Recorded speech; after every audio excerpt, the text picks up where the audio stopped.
that is the Brazil and Ecuador. I would like to start by saying that restoration of Biafra is a task that must be achieved. At the mention of the name Biafra, every Janjaweed scamper run up and down for safety. And that is how they will continue to run until our Biafra is restored. You see.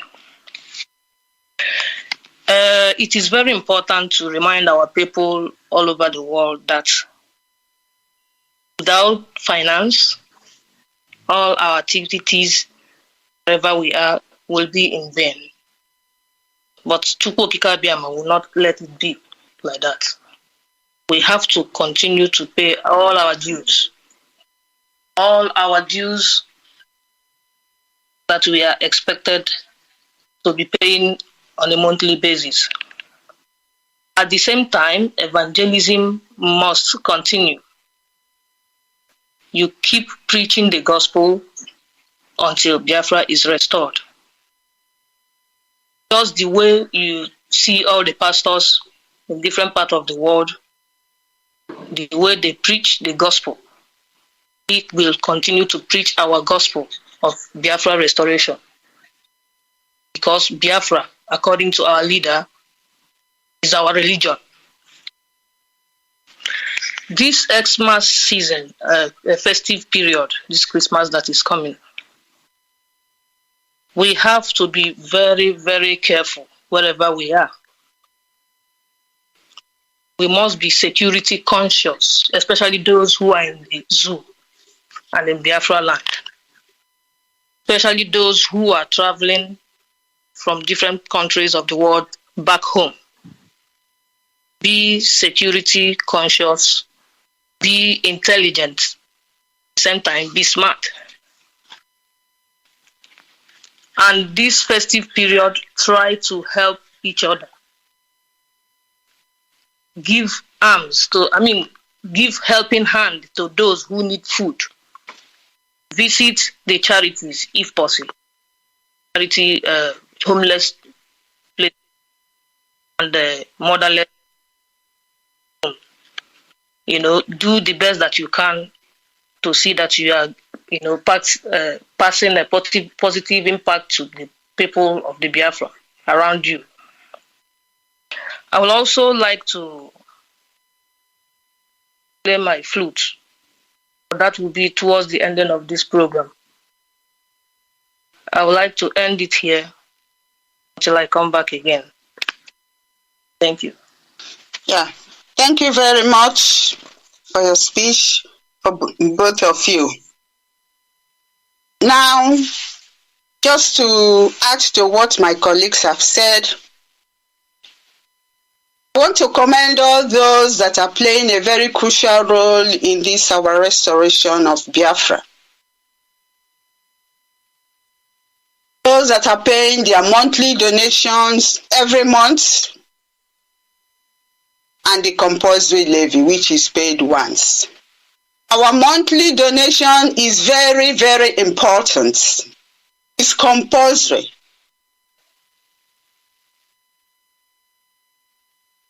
And it must be paid every month. From our compulsory levies and the monthly donations, that's what we use to pay for our legal fees. When you see our people that are being detained, it is from the monthly dues that you pay.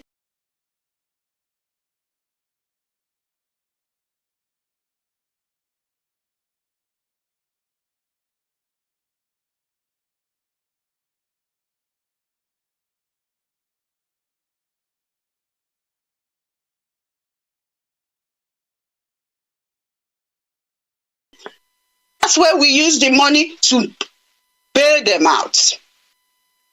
From these monthly dues, we use it again for the legal case of our leader. From the monthly dues you pay,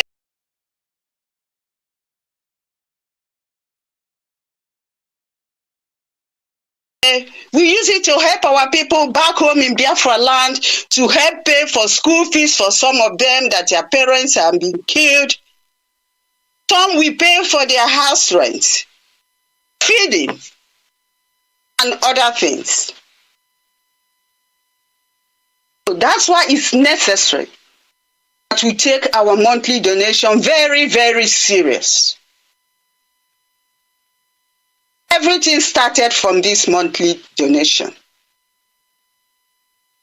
I encourage all of you to continue to do your best. If you are a member of IPOB, monthly donations should be your first priority. Before you put away money for your rent or for feeding, do the same and put away money for your monthly donation, because what you are doing is humanity work, humanitarian, to free people, so that people will have a better life. That's why we are in this. Not just for us, not just for our family, but for other people. That's why it's very important. We take it serious. Try every day to put away, let's say it is 30 euro you have to pay. Every day you put away €1. Another day you put away €1. By the end of the month, you've gotten your 30 euros. Or if you are paying more, you put away something by the side. Before you know it, you will pay your monthly donations. Because we pay it monthly. It's because of that. That's why we are able to achieve what we have achieved so far, and we continue to do.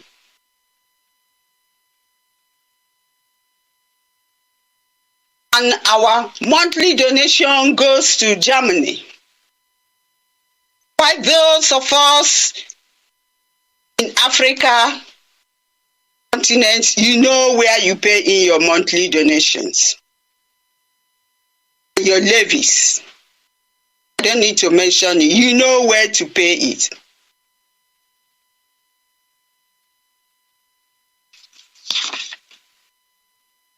Just to remind us again, for those of us in Biafra land, we do not pay monthly donations nor levies, please. Nnamdi stopped it long time ago. The new national account in the USA, which is also our account for ESN, has not changed. It remains Biafra Freedom LLC with the Chase Bank. That's where you pay in your ESN. With the exception of those in Africa, they know where to pay theirs. But the rest, you pay it in the account in the USA. If you pay elsewhere and you are in diaspora, with the exception of Africa, and you refuse to pay there, then you are on your own. Then it means you are against us. It's either you are with us or you are against us. You cannot claim to be with our leader and then you do something different. Here you have to queue behind our leader. That's the way it goes. And I also want to remind some countries that have decided not to pay their monthly donations. Like I said, my last announcement on the 8th of December, any country that refuses to send their monthly donations and they keep it, including the zones, I will call out the names of the zonal coordinator and the national coordinator and the state coordinator in the case of America on air. That's what I'm going to do. We are here to restore Biafra. What we are doing, we have to be strong. We must be mentally fit to queue along with us. We must be determined to follow us. That's the way it is. There is no in-between in what we are doing. Our leader is with the DSS. That's not where he's supposed to be. This is Christmas. Many of us, we travel out and we'll be with our families. But he's not with his family. He's not supposed to be there. Therefore, we must work hard to make sure that our leader is released unconditionally. There is no two ways about it. They know we are ready for this. And we never give up in IPOB. So this, they are not going to give up as well. And we need to do this by making our contributions. Very, very important. When people pay, you issue them with receipt. Not any type of receipt. We have an IPOB receipt. Some people are going about printing their own receipt because they want a fanciful receipt. No. There is an IPOB receipt, and that's what we follow. Like I said, you queue on the line behind our leader. The rules laid down by our leader is what we follow. That's why we have come this far. Nothing has changed. I know some people will still telling you, how long are you going to continue with this contribution? Tell them as long as it takes for you to restore Biafra. Because freedom is never cheap. Tell me one country that achieved their freedom without paying for it. Tell me, just one. No.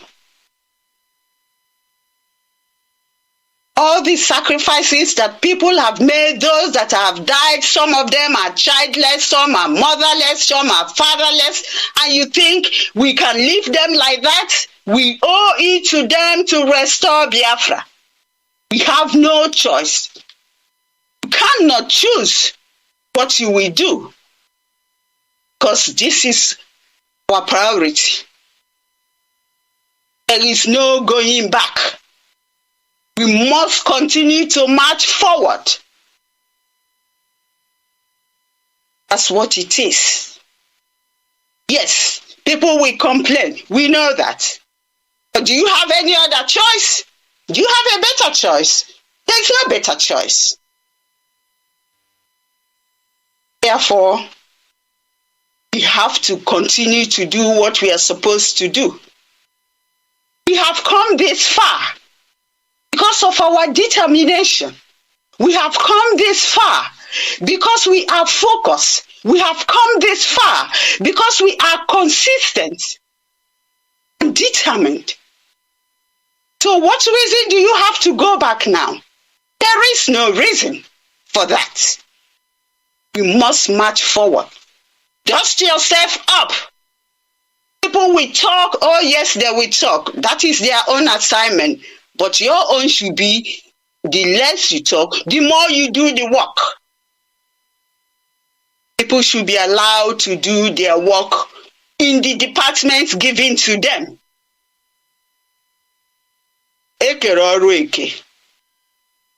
That's the way it is. Like I said, the national account in USA is where you pay in your ESN account. Your ESN funds.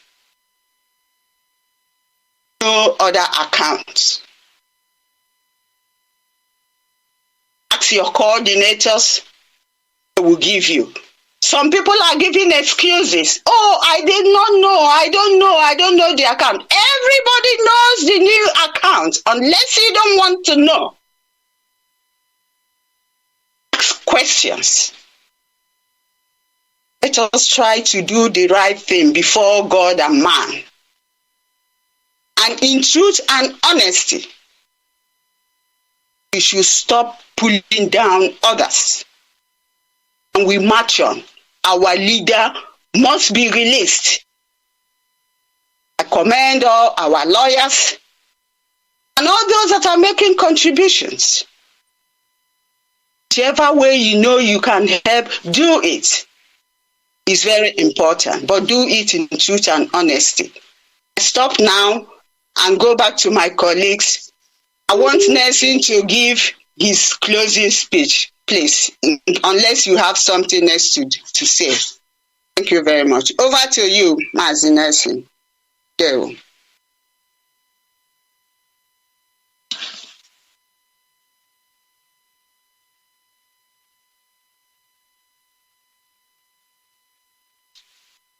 Nelson, are you still there? Unmute.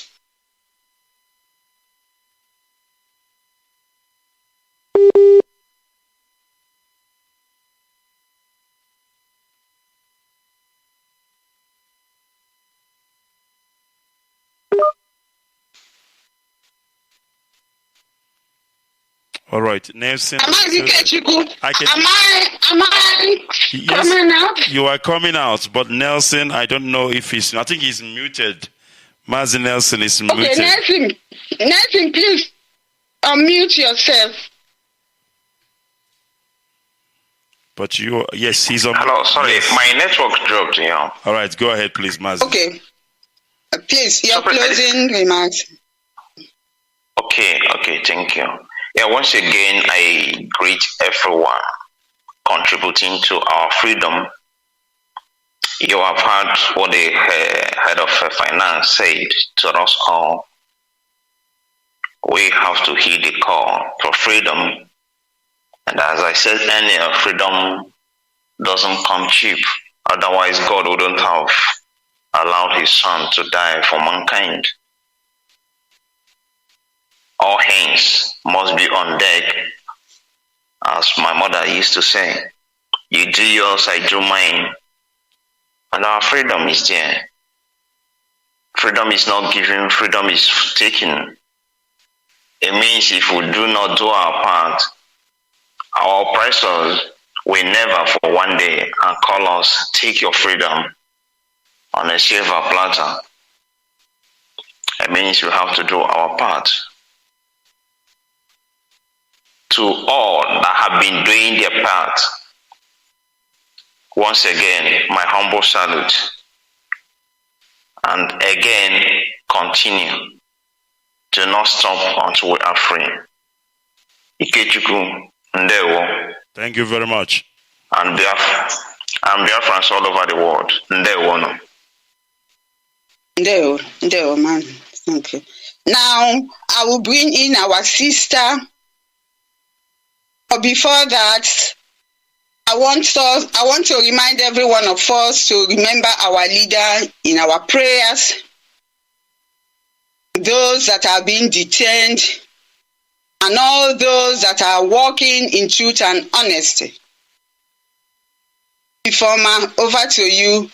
Give us your closing speech, and then you close it with the Oja. Mazi Ikechukwu, thank you very much for giving us this opportunity. It is my pleasure. I am humbled. Thank you very much.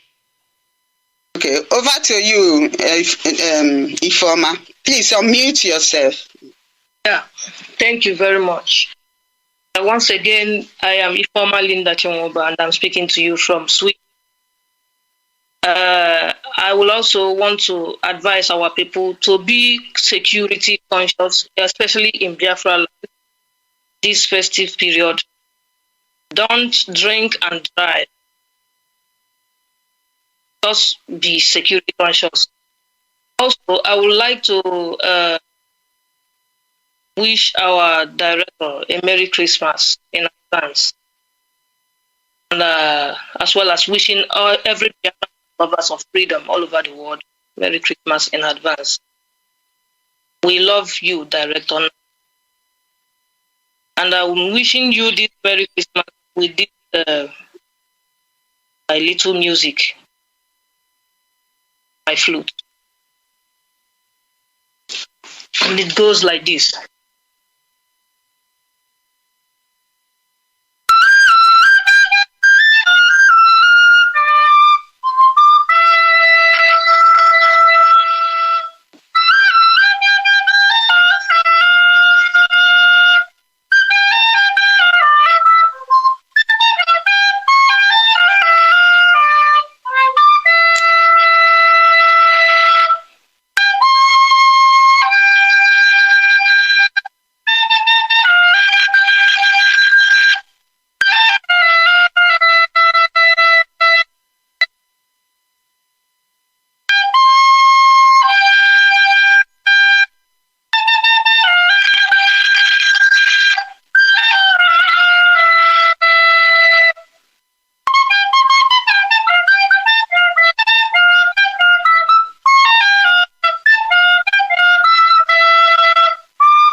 Thank you very much.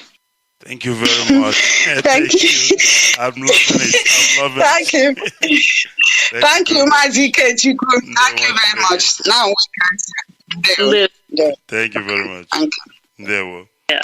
Bye. Okay. All right. Thank you very much. And that was our finance head and her finance team serving Biafrans. And of course, we've heard them. And on that note, we are going to bring this program to an end this evening. And as I've asked you earlier, tomorrow or Friday or even Monday, I will be coming back with this topic about a Biafran youth. It's going to be hot. It's going to be sizzling because I will be doing an expose on the issue pertaining the Biafran's youth. A lot of things that we need to know about things that are going on with our youth in our land, because these are the youth of tomorrow. I want to wish our leader Mazi Nnamdi Kanu a Merry Christmas, even as he is there in detention. We are with him. Our heart is with him, and it will not be too long. It will not tarry. He will be released unconditionally because he does not belong there. Very, very important. And also I want to inform their friends that there will be prayers that is going on. I think the prayer is starting on the 27th, if I'm not mistaken, of December till the new year. It will take us to the new year being the 31st.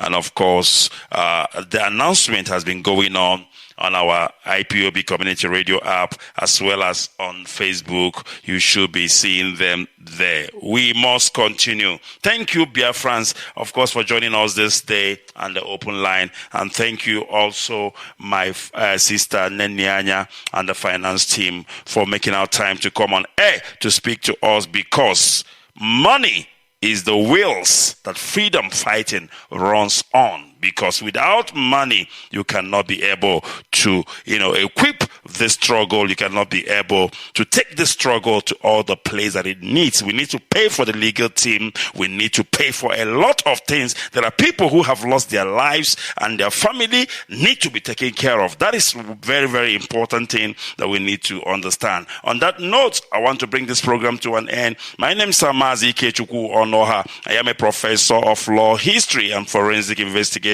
at the University of Radio Biafra. May God bless our leader Mazi Nnamdi Kanu. May God bless Biafrans all around the world. And together, we all shall say Biafra. From me, from here, it is goodbye and God bless.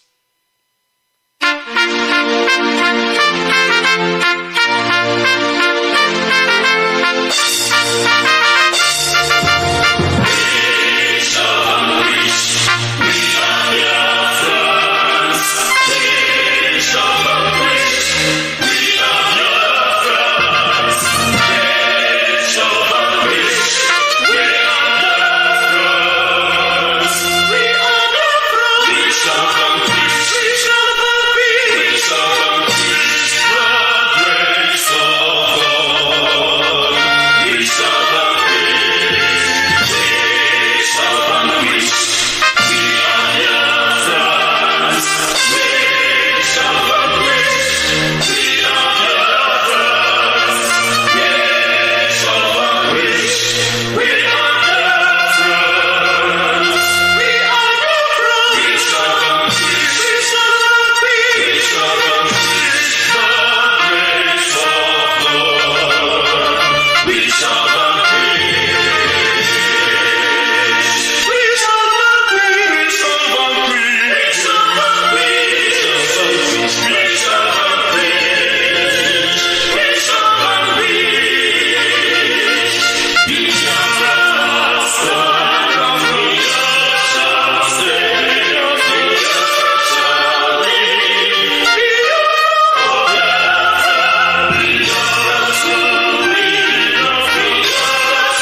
get it online on your mobile. This is IPOB Community Radio, Radio Biafra, the first and the last.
Announcement.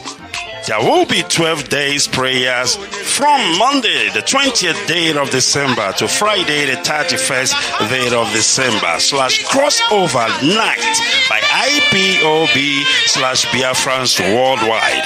Then, arise, O God, gather all the global enemies of Biafrans and slaughter them as the year ends. The book of Luke, chapter 19, verse 27. Fasting is optional. The details of the prayer point will be found on all our platforms on Facebook and from all coordinators. At 12 midnight on the 31st day of December, Biafra time, there will be crossover night prayer and speaking into the year 2022 to be favorable to Biafrans. Chukwu Kikabiama, Prumi Henile, whom we serve, will surely restore Biafra nation this year. This message was prepared by Evangelist Ozako Agnes Nwokike, Pastor Frederick Warhia, Pastor Chris Wise, and it was signed by Mazi Oscar Okeke. He is the head of IPOB Religious Affairs Committee. Biafrans, let us enter the new year with singing, shouting, because it is our year of liberation.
Biafra.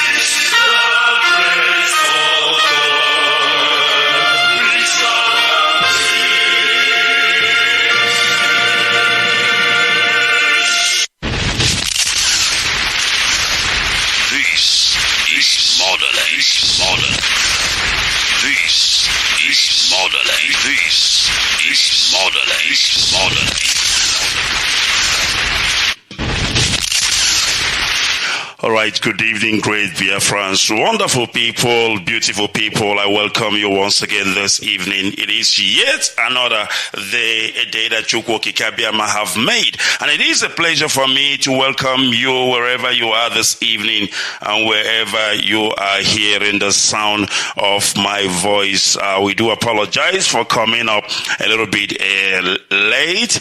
We're trying to, get everything here sorted out. You know how it is, some technicalities, but of course we are Biafrans. We try as much as we can to get things working, and of course that is what I'm gonna do. I am trying to make sure that I logged in correctly, because Facebook has to be with us before we proceed.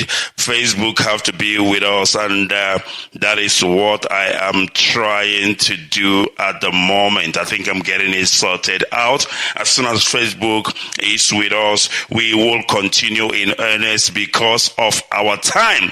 Time is not on our side, but we must continue. There we go. I think we are on Facebook right now. So if you are listening, you can also join us on Facebook Live. So we are on Facebook Live. We are also on IPOB Community Radio app. You can catch us there. All right. Today is going to be a great one. I can promise you that, and I can assure you that.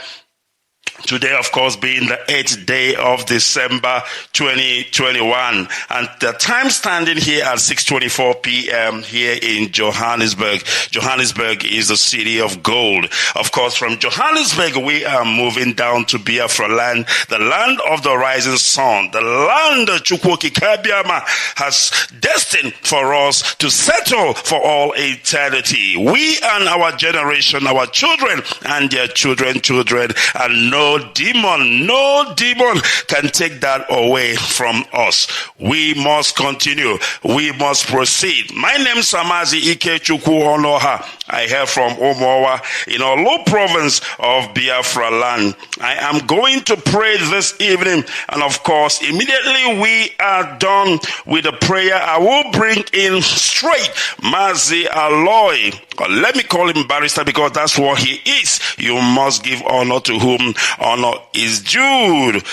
To be a barrister is not a day job, one name. So if somebody attains that height, you need to respect. I must tell you, before you talk to them, before you insult them, think twice. It is not a day's job, I can assure you. So this evening I'm having a guest, Barrister Aloy Ejimako. He is an erudite barrister for that matter. He is among the legal counsel of our leader Mazi Nnamdi Kanu and IPOB. And this evening we are talking legal matters. We want to break it down. We want to bring it to a layman perspective and understanding so that you can understand some certain things that has been going on, that has been happening. Very, very important. Without wasting time, let us pray. Allow me to worship Chukwu Kikabiama on behalf of the entire family listening right across the length and breadth of this very planet. Umu Chineke, all of you who are ordained, all of you who are destined to perform wonders, I welcome all of you.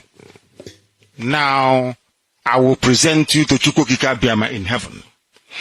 Therefore, our Father who resideth in heavens above, looking down upon the pain and the suffering of your children, as was foretold by those who has gone before us, that a day will come when the world will gang up, when all the children of darkness will congregate to prevail against your children.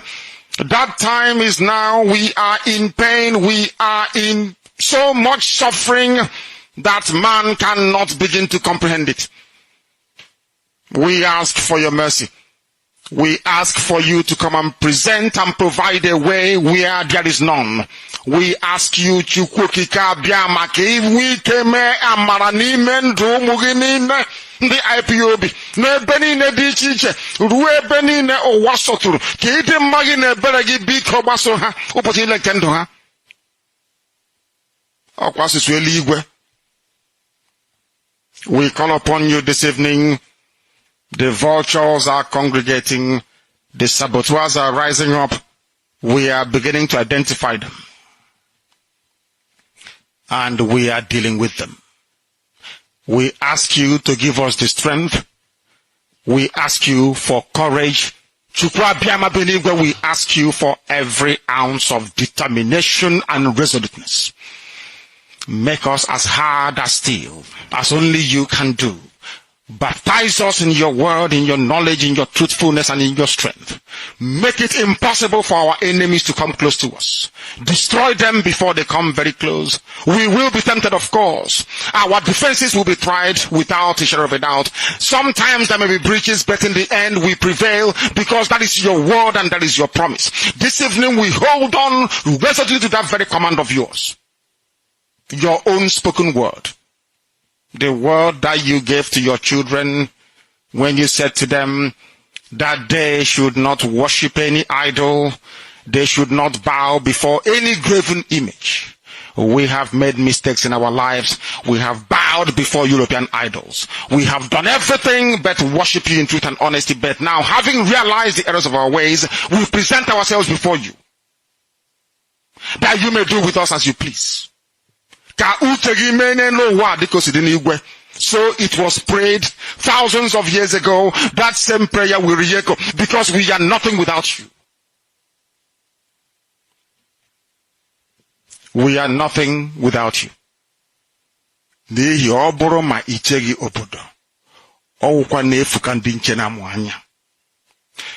can have the best defenses in the whole world. We can procure the finest anti-jamming equipment available. But it is you that will defend your inheritance. You will defend Biafra. You know that we are honest and truthful people. You know that we preach this gospel in the knowledge that your children must be free in the land of the living. That they may go back and worship you in Zion as they have done thousands of years ago. This is our prayer, now and always, because we are your children. You can't abandon us to the forces of evil and darkness. That is not your will. And it can never be.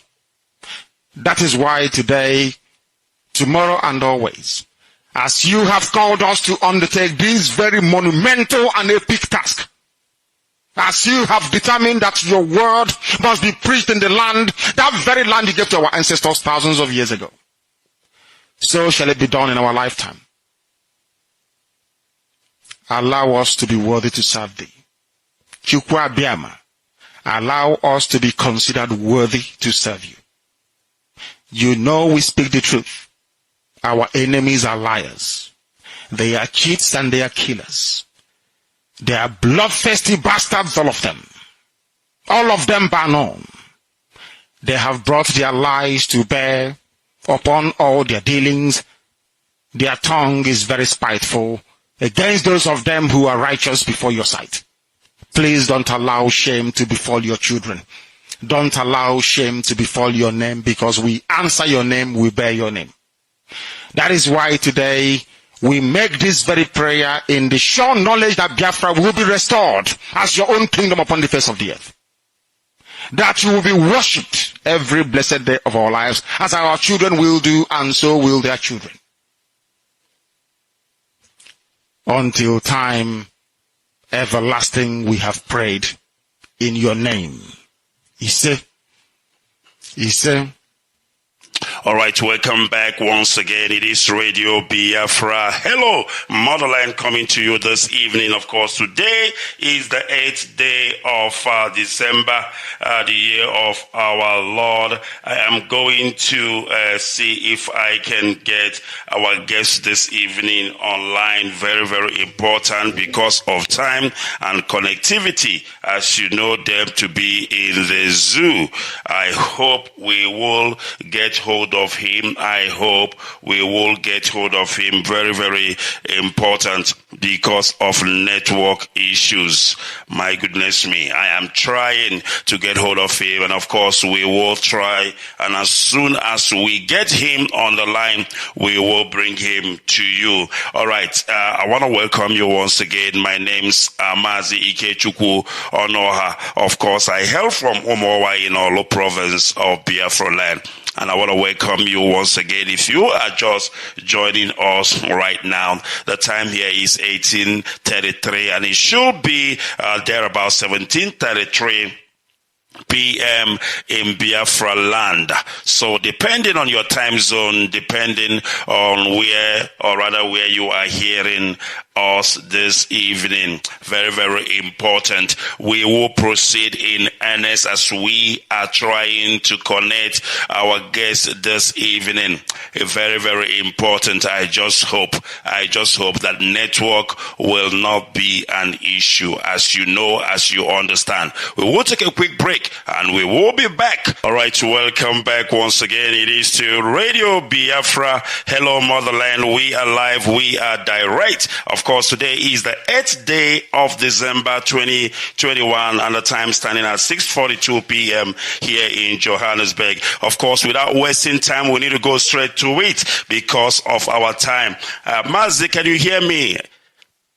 Yes, I can. Okay, how are you? I'm all right, and you, sir? All right, if you are just joining me right now, my guest this evening is Barrister Aloy Ejimako. He is, of course, among the legal counsel of our leader, Mazi Nnamdi Kanu, as well as IPOB worldwide. Now, the reason why we are having this talk this evening, we tagged it legal matters, because I've come to understand that some people, when they hear this legal jargon and all the legal information, is too much for some of them to digest, and some tend to interpret it in their own way and thereby misunderstanding the real issue.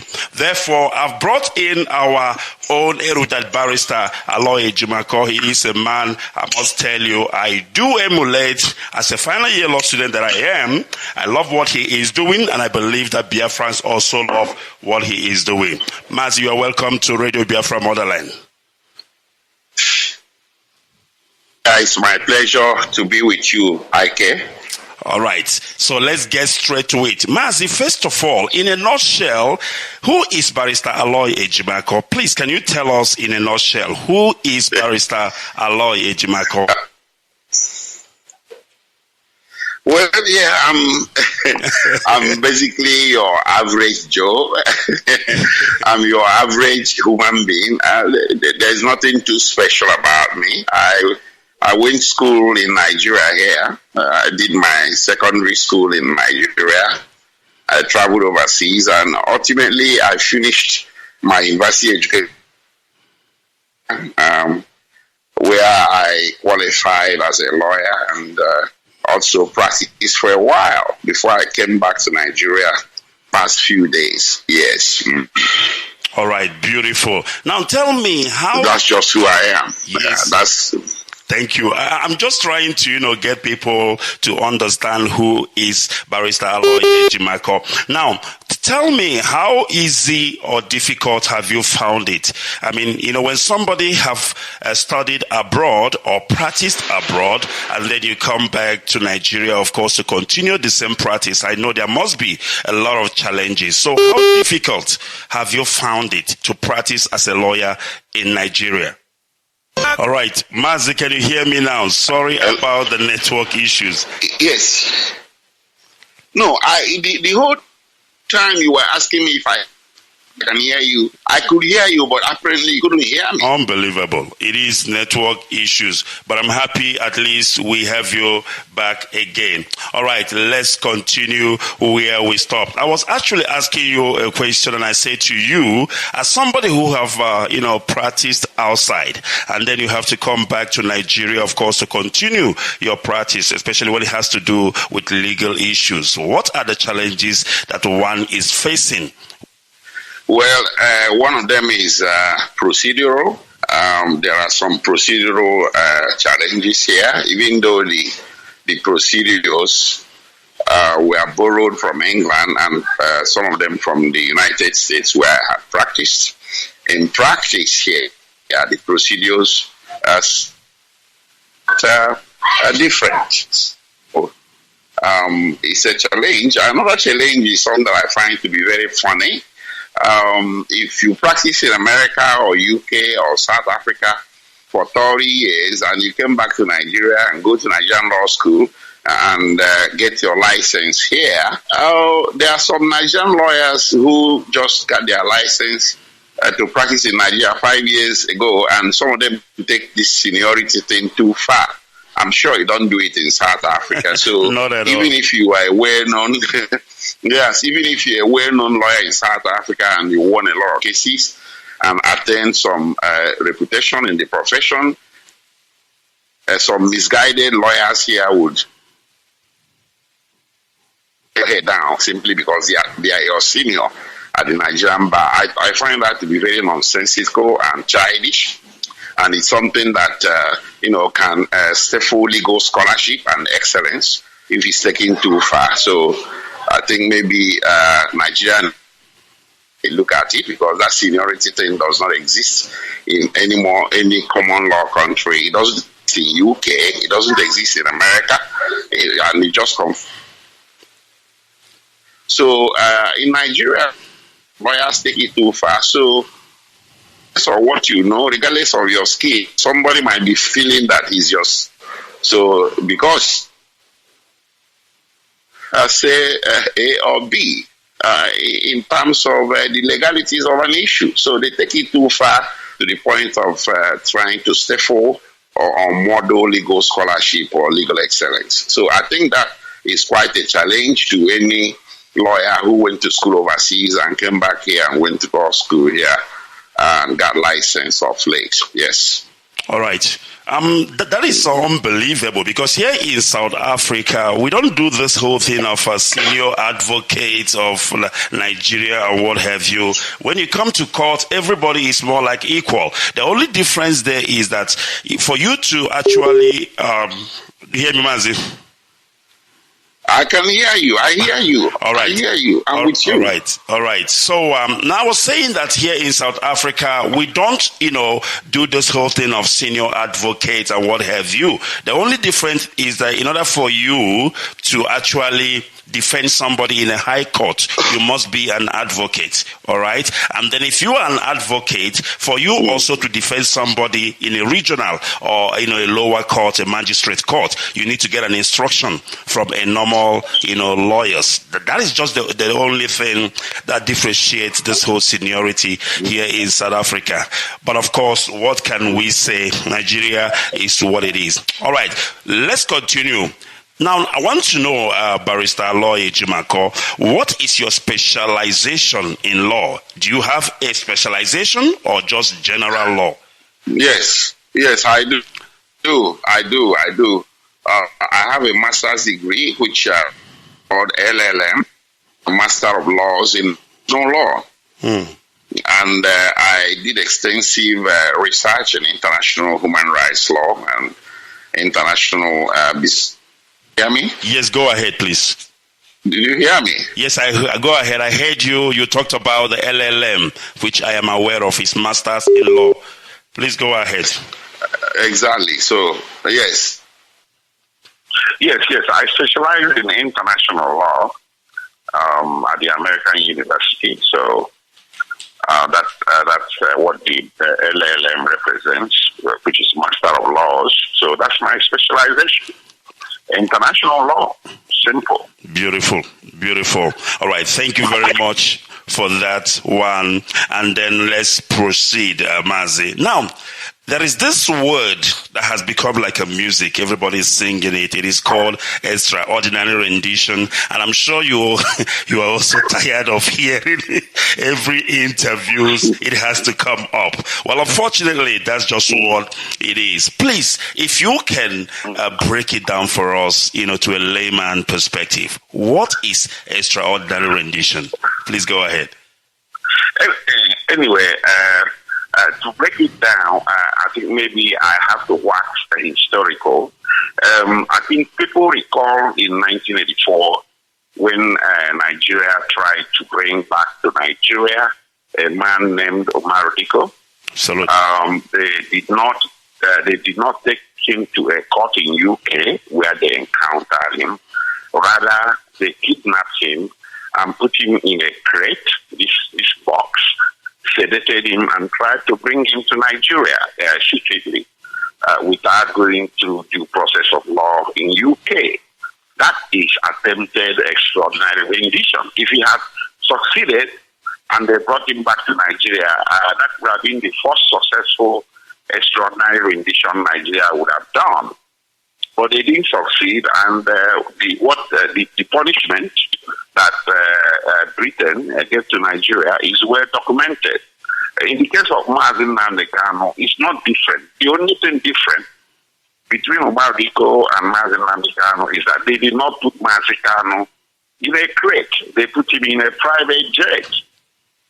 So extraordinary rendition is simply when a government or a country such as Nigeria, which is interested in a fugitive residing in Kenya, goes to Kenya, and instead of taking that fugitive before a court of law in Kenya to take benefit of the extradition process, which is the due process by which you bring a fugitive from one country to the other.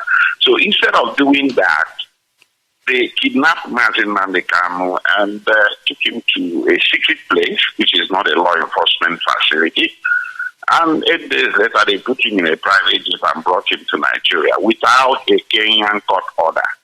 So when you do that, that is extraordinary rendition, and it can create barriers to prosecution of that very fugitive. So in that sense, it can be a self-defeatist conduct. It boomerangs in terms of creating barriers to the prosecution of that fugitive. So it's a very silly thing to do. It's not wise. It's not strategic.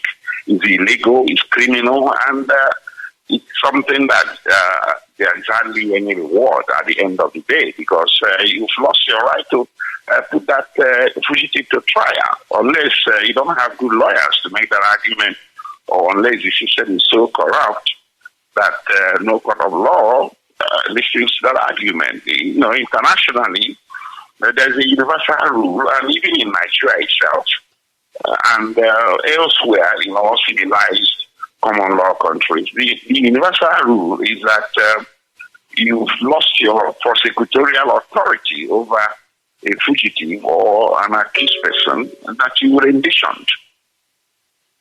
Wow, beautiful. I can give you some examples. Yes, right? Please go ahead.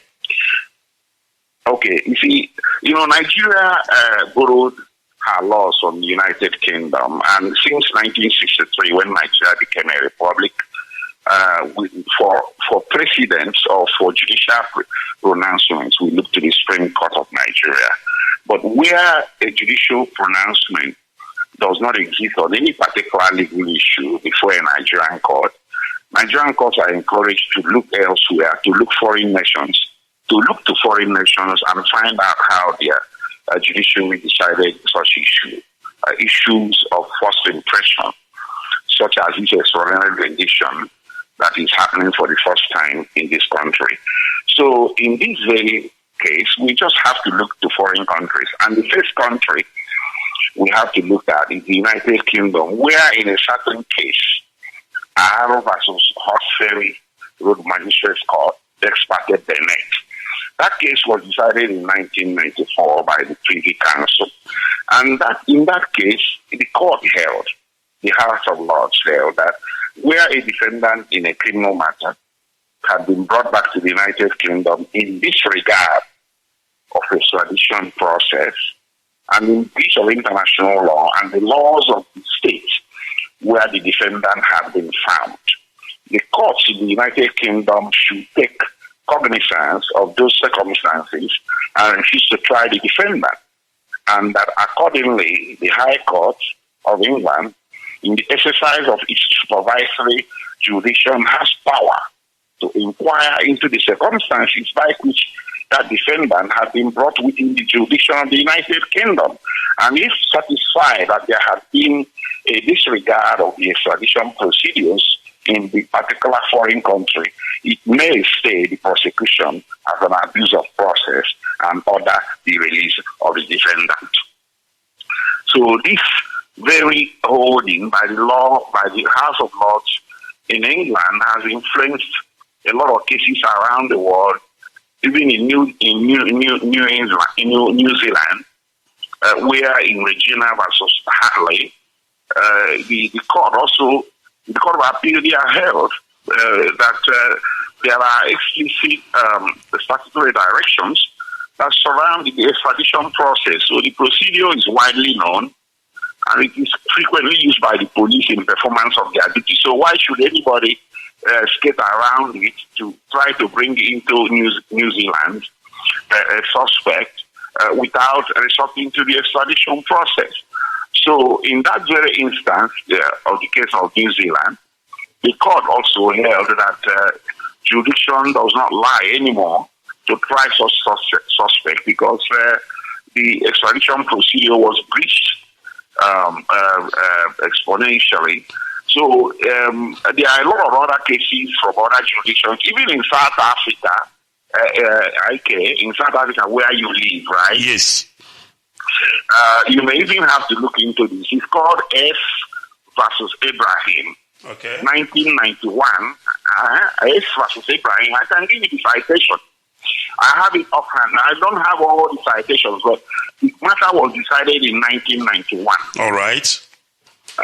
And then there was a hearing in 2000, and it was now recaptioned as Ibrahim versus Minister of Justice. I don't have the citation, but you can look it up. I will definitely do that. Okay, in that very case, the South African Court of Appeal considered the case of an appellant, Mr. Ibrahim, a member of the military wing of the African National Congress. Nkondo Isizwe. Yes, ANC, and who had fled South Africa to Swaziland while under a restriction order. And the South African police went to Swaziland and abducted him from his home. Okay? And took him back to South Africa, where he was handed over to the police and detained in terms of security legislation. He was subsequently charged with treason in a circuit court, which convicted him and sentenced him to 20 years imprisonment. The appellant had, prior to pleading, launched an application for an order seeking the court, arguing that the court lacked jurisdiction to try the case, in as much as his abduction was in breach of international law and thus unlawful. The application was dismissed by the trial court, and the trial continued, and Mr. Ibrahim was subsequently convicted. But on appeal, the South African Court of Appeal reversed his conviction and held as follows: that after a thorough investigation of the relevant South African laws and common law, the jurisdiction of the court becomes legally questionable in the circumstance of an abduction of the defendant. So when a defendant had been illegally arrested and brought to another area without due process of law, that is tantamount to abduction, and thus constitutes serious injustice. A court before which such a person was brought also lacked jurisdiction to try him, even where such a person had been abducted by agents of the authority, covered in the area of jurisdiction of such court.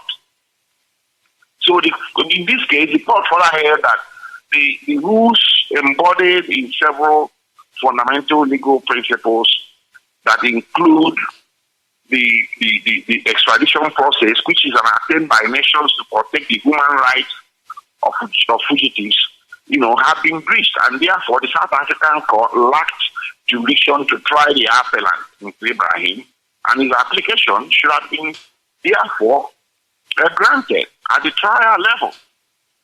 So they held finally that as the appellant, Mr. Ibrahim should never have been tried by the court. The consequences of the trial had to be undone, and the appeal was allowed, and Mr. Ibrahim was set free. And there was a similar case in the U.S. I won't give you the details. It's called United States versus Kanu, decided in 1974. So we have a whole lot of cases, a host of cases issuing from common law countries that operate the same judicial system as Nigeria. As you know, Nigerian constitution was borrowed almost verbatim from the constitution of the United States. So, and all that, and 90% of the laws of Federation of Nigeria came from the UK. Some came from South Africa, some came from Australia, New Zealand, Pakistan, and United States. We never invented any rule of law. Unbelievable. More like a court. Customary law. More like a court and join. Yes, except customary laws. So, and in the international arena, extraordinary rendition is illegal. It's considered an egregious misconduct or criminal conduct by the state under the just cogence rule. It's not, just cogence is not arguable. Every nation is bound by the just cogence rule, and just cogence rule is nothing other than basic customary international law that governs civilized nations. Any nation that goes outside of just cogence, will be regarded as uncivilized and not a member of the Committee of Civilized Nations anymore. So Nigeria is subject to just cogence, and there are also the protocols of the United Nations and the treaties to which Nigeria is subject or a state party. Those rules of law explicitly frown or explicitly outlawed extraordinary rendition. The only recognized route through which you can bring a fugitive from one country to the other is extradition. And when you don't do that, it's called extraordinary rendition, and it creates a barrier to either prosecution or trial of such a fugitive or defendant. Okay, that's where I leave you. All right, thank you very much. This is the University of Radio Biafra. Trust me when I tell you, our leader used to say, when you come here, bring your pen and paper. And I want a layman to understand that law is not easy, because you have to study a whole lot of models. You have to have a whole lot of case studies from all over the world in order to support your case. And that is what is called international law. And that is what our barrister is dishing out for us here. And I please beg you to pay close attention. Now, Barrister Loye Jibako, that brings me to the question of jurisdiction. I keep asking myself, what is Mazi Nnamdi Kanu doing before a judge in Abuja High Court? I'm still finding... That is my question as well. Please tell me, jurisdiction... He has no business. What is the nexus? What is the nexus? Go ahead. What is the nexus? What connects a court to a matter? What brings about a jurisdiction to a competent court? Please take us through in a nutshell. Okay, I can tell you why the court in Abuja believes that it has jurisdiction. Please go ahead. Can you believe that the Attorney General of the Federation justified the rendition of Mazi Nnamdi Kanu on a bench warrant issued by this particular Federal High Court in Abuja in 2018? So now, under Section 47 of the Administration of Criminal Justice Act, Laws of Federation of Nigeria, enacted in 2015, a Federal High Court of Nigeria bench warrant is valid only in Nigeria. Absolutely. Section 47, you can Google it. Anybody with, like Mazi used to say, anybody out there with pen and paper, write down Section 47, Administration of Criminal Justice Act 2016. It says explicitly, expressly, openly, in plain language, that a Federal High Court order issued by Federal High Court of Nigeria, bench warrant, that is arrest warrant, is valid in Nigeria. It's not valid overseas. It's not valid in Kenya. If it's valid in Kenya, is Kenya the 37th state of Nigeria? This is the justification offered by the Attorney General of Nigeria and the government of Nigeria for the arbitrary arrest of Mazi Nnamdi Kanu in Kenya, for the kidnapping and for the abduction. There is no order. So the court, that very court in Abuja, believes that it has jurisdiction over Mazi Nnamdi Kanu because it issued a bench warrant or an arrest warrant. Unbelievable. For his arrest in 2018. Arrest warrant that was executed in Kenya. You may not be a lawyer, but anybody that went to elementary school or even didn't go to school at all knows that under the theories of sovereignty, Nigerian arrest warrant does not have extraterritorial application. It does not have extraterritorial validity. Who else should know this better than the Attorney General of the Federation and the High Courts of the Federal Republic of Nigeria? But guess what? They abducted him on the strength and tenacity and reach, extraterritorial reach of that arrest warrant issued in Nigeria. And that's the only thing that I think is confusing the system, that it has jurisdiction.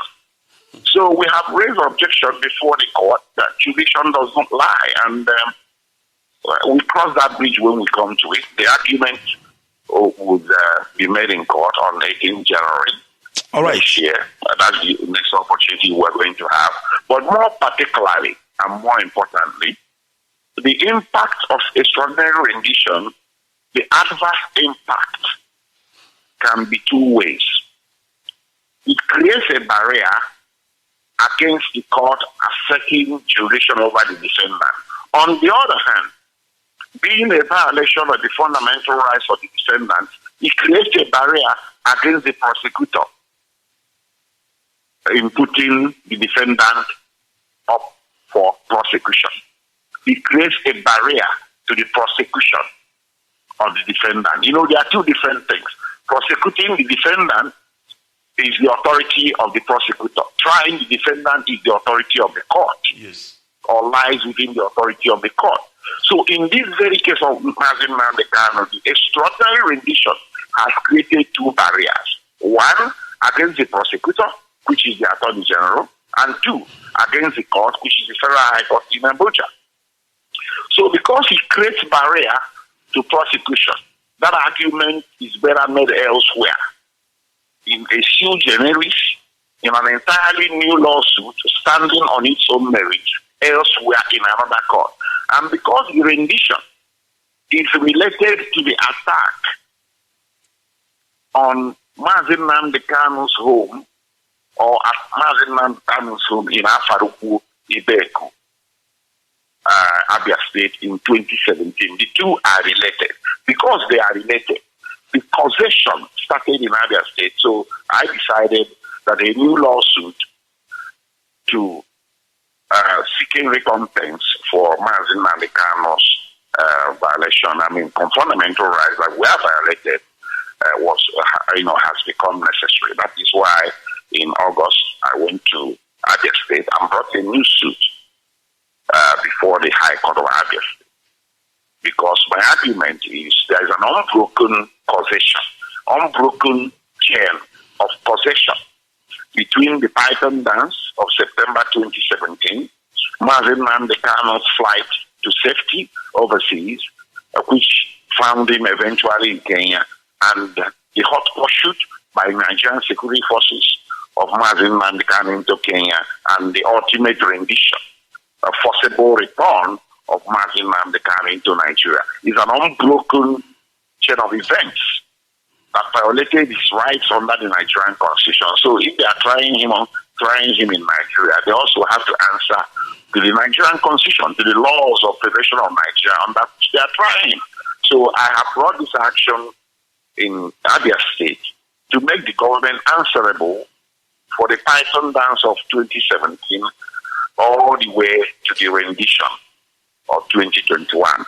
So either way, the rendition can create a barrier to his trial in Abuja, or he can create a barrier to his prosecution if the Abia State High Court agrees with my case in chief. All right. Thank you, Ike. Thank you very much. If you are listening to us, this is Radio Biafra Motherland. And of course, joining me this evening is Barrister Aloy Ejimako. He is one of the legal counsel of our leader, Mazi Nnamdi Kanu, as well as IPOB worldwide. He is here teaching us Legal Matters 101. So you will be missing out if you're not listening. Now, based on what he was talking about, he's talking chain of evidence. I mean, for the little I understand about chain of evidence, there is an unbroken chain of evidence starting from the day our leader was attacked in his hometown in Afara Ukwibeku when they went there to kill him, and he's of course traveling abroad, running away for his safety. Now, on the other hand, Barrister Aloy Ejimako, the chain of evidence on the side of the Nigerian government or the Abuja High Court was broken the day they interfered with his bail, if I'm not mistaken. If there was, the first question I didn't get. Yes, I said, because you were talking about the unbroken chain of evidence, okay? From the day. Of events. Exactly, of events. Unbroken chain of occurrence. Thank you very much. Activities that occurred, yes. Exactly. So the same way Abuja High Court will be claiming that there is a chain of events in the sense that they granted our leader bail. But now I'm saying that that chain of events of Abuja High Court was broken the day the army went to our leader's home to kill him. That was the day Abuja High Court, of course, lost every hold on our leader because his bail was interrupted and he has to run for his life. Please correct me if I didn't get it right. Well, as a law student, you can ask your professor that if jumping bail requires mens rea or not. You know what mens rea is? Yes, of course, yes. You know, exactly.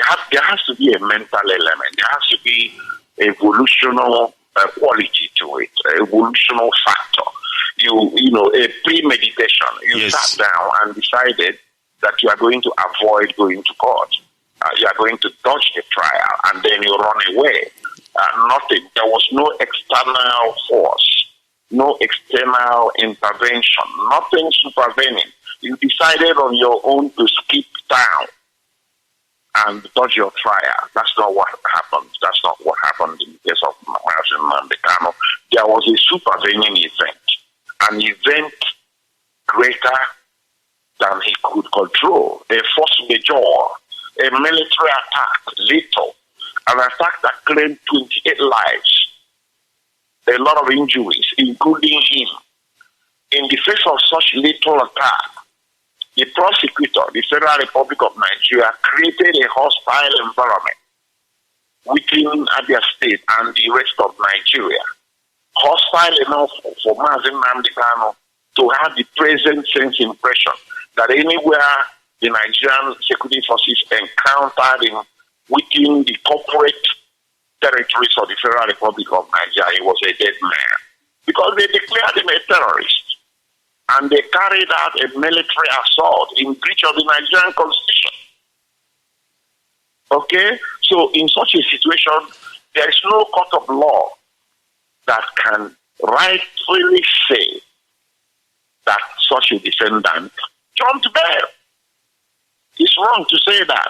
So now that Mazi Nnamdi Kanu is before this court, it affords an opportunity to this very court to consider this question. Did Mazi Nnamdi Kanu actually jump bail? I don't think he did. I don't think he did either by your own reckoning, but you can ask your professor. Put this question to him and come back to me one day and tell me what your professor says. The same person, the same party, the Federal Republic of Nigeria that is claiming that Mazi Nnamdi Kanu jumped bail is the same party that sent her armed forces to Afaruku Ibeku to kill the same Mazi Nnamdi Kanu. So this matter is before the High Court of Abia State. Like I told you, this thing I have opened a new front for determination of these legal questions, and if Lady Chiefs fall where they may, if she's not determined in one court, it will be determined in the other. Thank you. Mazi, thank you very much. I 100% understand what you are alluding. I was just playing a devil's advocate here so that people can understand better. Okay, but let me add that even a you have less than 1 minute. Unbelievable. Right. All right, Mazi, hold on for a second. Hold on for a second. I will bring you back because I think we have exhausted what we have here. Just give me a couple of minutes and I will bring you back, please. All right. We are having issues of network connectivity here, as I told you earlier on, but we are doing everything possible, of course, to get this sorted out. And yet again, we have the network issue have kicked in. I will take a quick break and I will be back so that we can conclude this interview. Very, very important. My goodness me, I am learning a lot from this, but please don't go away. We will be back. The history of a people, I repeat, is like the stream of life from which the character form and structure of the identity, their backwardness and progress are drawn. It affords the people the platform on which to predict their future. Yeah, I'm ready. All right, thank you very much, and we do apologize. I know you're a busy man. Sometimes this whole network issue delays us, but we really appreciate you making our time. I know you are a very, very busy man. All right, let's finish up what we have, and then, of course, we will let you go, and we really, really appreciate you making our time this evening. Mazi, let's talk trial within trial. You've made mention of trial within trial at the beginning of this whole legal exercise. Any luck with that? Has there been any of such? Please go ahead. Yeah, what I meant by that is a word of art. What I meant by trial within trial is before anybody gets to the trial of Mazi, Nnamdi Kanu, the government of Nigeria shall be put on trial first through the objection to jurisdiction of the court in Abuja, having to proceed with the trial of Mazi Nnamdi Kanu is a form of trial within trial.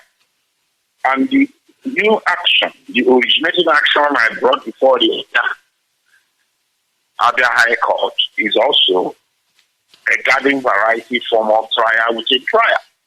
So it's a word of art, it's a fancy phrase that I use to describe the situation where you cannot get trial of Mazi Nnamdi Kanu without being on trial yourself. So the Federal Republic of Nigeria and her security agencies are on trial in Abia State. A trial of the sort that you can, it's a trial of the sort. The only type of trial that you can put government on that is very effective is an action for enforcement of fundamental rights. So, to that extent, the government and her security agencies are on trial before the High Court of Abia State. And the challenge to the jurisdiction of the court in Abuja is also another form of putting the authorities on trial regarding what they did to Mazi Nnamdi Kanu in Kenya. That's what I meant by that. All right, that is beautiful because we need to understand all those legal terms and legal issue, because if you understand when you talk about it, you will quote whoever said what correctly. Very, very important. All right, Mazi, I have one or two more questions before I let you go. Now, there has been talk about DSS flaunting court orders. We had this information, of course, which you will verify for us if that is correct, that our leader has been starved. I don't know how true that is, that he has been denied of his medical report. What do you have to say about that, Mazi? Well, the information about denying him food. I think that was on Sunday that the starvation incident occurred. So the following day, which was Monday, his younger brother, Prince Kanu, visited him at the DSS detention facility, and he told him what he told him. You know, anybody that is doubting that information, you know, is that person saying that Mazi is lying or that his younger brother is lying? So the information has to be taken as true. I am not the one that brought the information, but I believe what Prince said is a man of integrity. He won't make it up, and Mazi won't make up such a serious accusation either. So I don't know what brought that out. I'll see him in the coming days, and I'll ask him why, and actions are being taken, and so on and so forth. So, and I don't think such incident will be tolerated. All right. Thank you very much. Now, this is the final question. And this very final question, I think, is very, very important. What I'm trying to bring out of this final question is that there is what is called a lawyer and his client's confidentiality. You know, most of the time people expect to know everything. They expect to hear everything. But I still believe there is still confidentiality between a counsel and his client. Not everything that you discuss with your client is consumable for the whole public. All right. So I want you to please explain to us, to Biafrans who are listening, that there is something called lawyers and his client confidentiality, because people sometimes labels the counsel. Not everything. Yes, you are correct. Please go ahead. You are correct. You are correct. Everything that we say or that I say is something that I have made a judgment that that is fit for public consumption. Like I talk about the cases in court and everything. It's public information. If you care to know, you can apply to the registry of the court. They'll give you all the processes. You read them yourselves. Sometimes you do press release. So none of those things are being filed under seal. But any other thing beyond that is considered confidential. Pure and simple. So I don't think it is fair for anybody to think that those things should be ventilated in the public or published or said in the public or part in the public. All right. I think a lot of people understand that. A lot of people understand our particular audience, which is the millions of people that Mazi, that I consider his followers, and people who are devoted to the cause for which he's undergoing this tribulation. They understand that it's not everything that must be made public. They understand that it's not strategic, and as you rightly pointed out, a lot of them come under the provisions of attorney-client confidentiality or confidential relationship. All right. Thank you very much, Mazi. Thank you very much. Yes, go ahead, please. Okay. Yeah, go ahead. Yes, please. I wanted to say thank you very much. Before we let you go, what is your parting shot? What would you like to say to Biafrans that are listening this evening and the whole wide world, because the world is listening? What would you like to tell them in terms of keeping up the faith and keeping up the hope as we are expecting, our leader immediate unconditional release, because it will happen? Please go ahead. What I have to tell the people, our people and the people I represent, and the teaming supporters of Mazi Nnamdi Kanu out there, is that his release from detention is possible in two ways. Either the matter that are in court succeed in getting a court order for his release. The preliminary objection in Abuja is geared towards that. The fundamental right action I brought in Abia State is geared towards his release.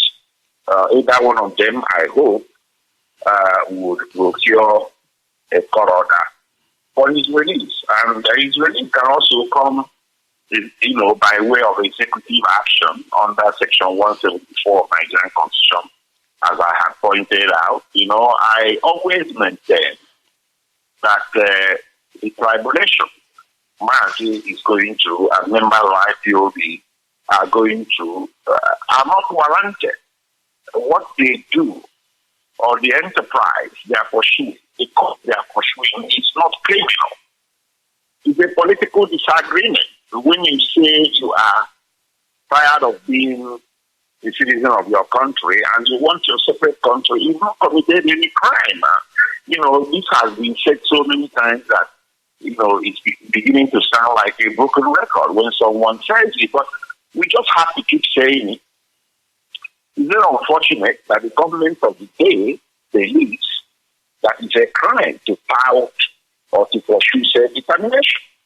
So I'm hoping they'll get tired of believing in and see this from the engagement, a lot of engagements that in which they are involved. I think the international community is talking to them. I'm pretty sure Britain is talking to them. I don't know whether they are talking to them aggressively or not, but I know Britain is talking to them because of Mazi's nationality. Of course, he's a national or citizen of Britain, so Britain has a right to be talking to the Nigerian government. I'm aware because I'm involved in that. Whether they are talking to them as aggressively as they should, that is for the jury to decide. I know that some leaders in Nigeria are talking to them, especially leaders from our part of the country, the southeast or Igbo land. I have it on good authority that the Senate caucus of the National Assembly, the Southeast Senate caucus of the National Assembly, they Mazi today. Okay? Awesome. Yes, that needs to be made clear. And I don't think it's a high visit. It's a friendly visit. It's big enough to attract the attention of the Southeast Senate caucus in the National Assembly.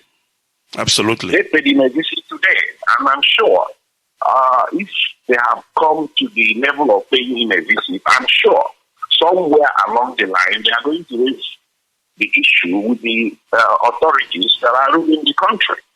That, look, you are holding our son, and we don't think he has done anything wrong.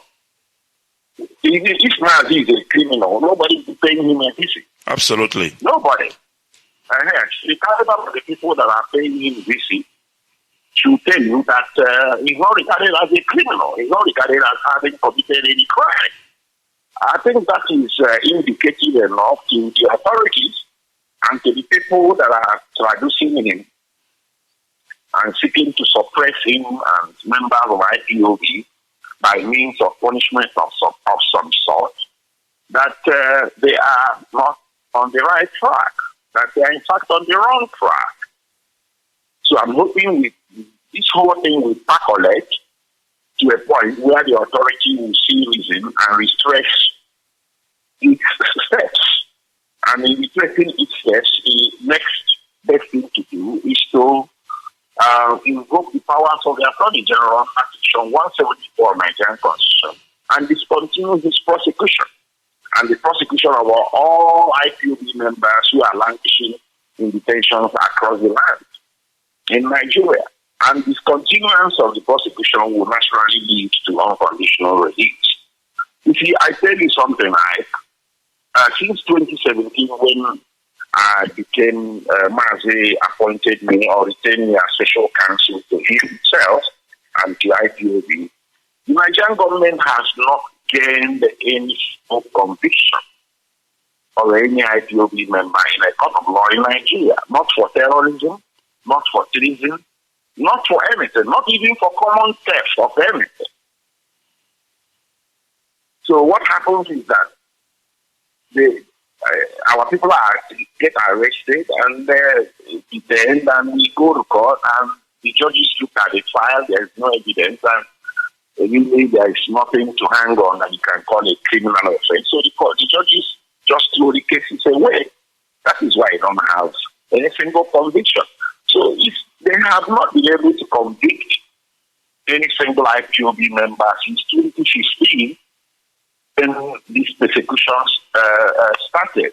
What makes someone think that they can convict Mazi Nnamdi Kanu? So it's unreasonable to continue to hold him or to continue to put him to trial for something that ultimately will be decided not to be a criminal offense. So the sensible thing for the government to do is to sit down with him and try to dialogue with him. He never ruled out dialogue. He never called for it either. I'm not saying that.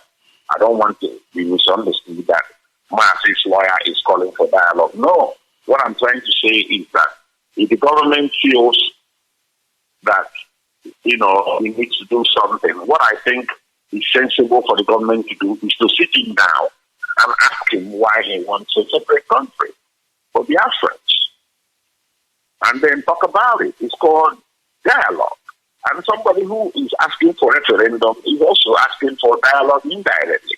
There's nothing wrong with that. So I think that's the right route to follow. This route of arrest, detention, rendition, prosecution, it will not work.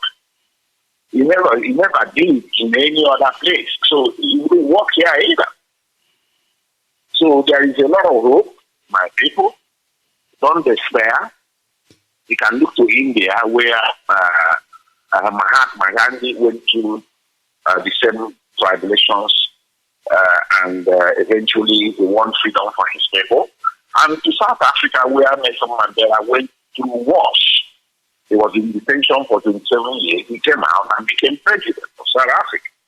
And America where Martin Luther King led his statement of freedom from segregation and he went through a lot of hell. So when the government is invested enough in what you're doing, to ramp up to the point of ramping up persecution like this, you are doing the right thing. So you shouldn't despair. You look to other clients, to other countries. To gain your freedom from anything, from oppression is never easy. It was not even... You have less than 1 minute. All right. The founding fathers of Nigeria, Awolowo, Bazika, Mechi, a whole lot. Then they went to jail for months, for years. Nelson Mandela was hiding out in Nigeria here for some time, for some 6 months.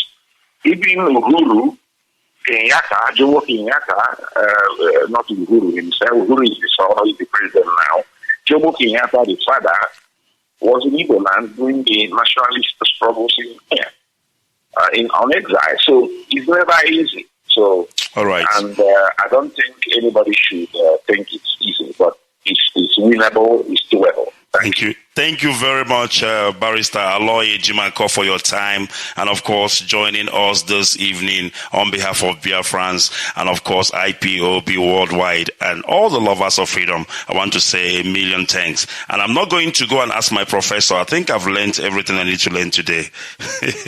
Thank you so much. And I really, really appreciate that. All right. That was Barrister Aloy Ejimako. I call him the erudite barrister. My goodness me. He studied international law up to the master's degree level. If you understand, if you know what that means, you will know it is not a child's play. So when he talks, he know exactly what he is talking about. And this evening, he has spoken to Biafras. He has given us hope. He has given us assurance. And 2 things to take home, of course, this evening from this discussion, very, very important. He told us that the Southeast Caucus, now the Southeast Caucus of the National Assembly are the senators from Southeast. They went to visit our leader today. That is what Barrister Aloy Ejimako have told us. And for them to go and visit our leader today, of course, you should know that it is a good sign, and of course it means our leader has no business being in jail. He's not a criminal, because if he is a criminal, of course people of those dignitaries will not be bothering to go and visit him. So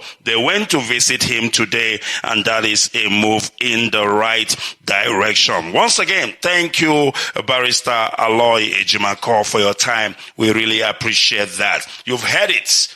talk on legal matters. The things you've been asking, the questions you've been asking, those questions, of course, has been answered this evening. So, what will you make of it? When you talk about those legal issues of our leader, you need to talk it constructively.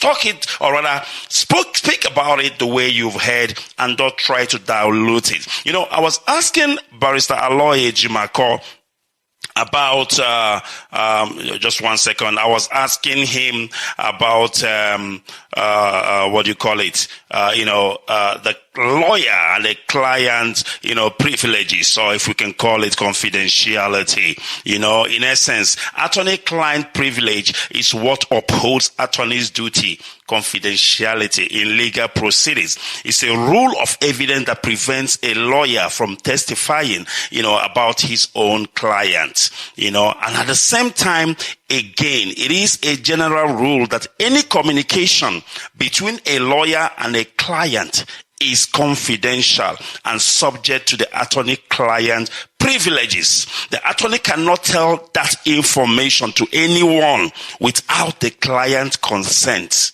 Very, very important. You know why I'm saying this? All these our legal counsels,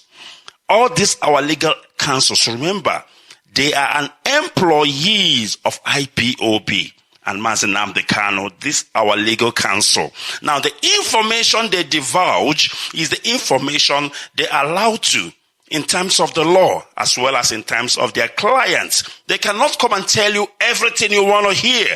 They only tell you the things that is important, the things that they are permitted to tell you in terms of their practice, in terms of the law, and their client as well. Now, I'm saying this because of people who are saying bad things about our legal counsels. You need to respect them. All right, I think we need to bring this program to an end because it has been indeed a longest program this evening. Our time, of course, has gone past, but we continued because there are more important things that we needed to do this evening, which we have actually accomplished. Today the barrister came up here and informed us of information that are very critical with regards to the case and of our leader. I don't call it trial because, to start with, Abuja High Court does not have jurisdiction to try Mazi Nnamdi Kanu. Therefore, there is no trial that is going on there, and there is no trial that is going to go on. What is happening there is extraordinary rendition of Mazi Nnamdi Kanu, or you can even call it the persecution of Mazi Nnamdi Kanu. That is what is going on. How on earth can you use a bench warrant? My goodness me. All right, let me break this down because Barrister Aloye Jimako alluded to that, and I want to, break it down a little bit. How can you use a bench warrant issued by a court? What is a bench warrant? It's more like issuing an arrest warrant, or let me say, arrest warrant of somebody who is not in the zoo called Nigeria. The person is overseas, and the Nigerian court now issues an arrest warrant, which is a bench warrant, and then you take the same warrant and go to another country to arrest somebody. Don't you ever heard about jurisdiction? You cannot use a bench warrant issued in Nigeria to arrest internationally. Before you can arrest somebody internationally, you need to involve the Interpol. You need to go through what we call extradition. And there has to be an extradition treaty between your own country and the country where that person is currently domiciled before you can actually bring him back. You cannot just walk into another country and then arrest somebody, kidnap somebody, bundle somebody up and bring them back home. And then you say you have it is so shaming. It is so alarming that somebody like Malami does not understand what is a bench warrant. That a bench warrant is not internationally. That a bench warrant can only be executed in the Nigerian court area of jurisdiction. And now he is saying that they used the bench warrant issued by Abuja Magistrate High Court to go and arrest or rather kidnap our leader from Kenya. That is oxymoron. That can never be done. Never has it been done anywhere in the world. Here in South Africa, there is this case of the Guptas. The Guptas fled the country and went back to Dubai. And now South African government need to bring the Guptas family back in South Africa so that they can face trial. What are they doing? They've informed the Interpol, and at the same time, they have liaised with the country of Dubai, in terms of the treaty they have with them, bordering on extradition. It is called extradition treaty. So now, if the Guptas goes to court in Dubai, and the court in Dubai find it necessary that they should be deported back to South Africa to come and face trial, then the law will take its course. That is how it is done in every sane country. That is how it is done. But in the zoo, it is the other way around. The constitution they are using in the zoo is cut and join. They take a bit and that from the US, and they take it there and there from South Africa. They take from Britain. How can you have so many bits and pieces of a constitution of the whole world? How does that work? How do you practice such a constitution? It is highly impossible. And this is why the zoo is the way it is today. This is why the zoo is flaunting court orders, because they don't even understand their own criminal code. They don't even understand their own constitution.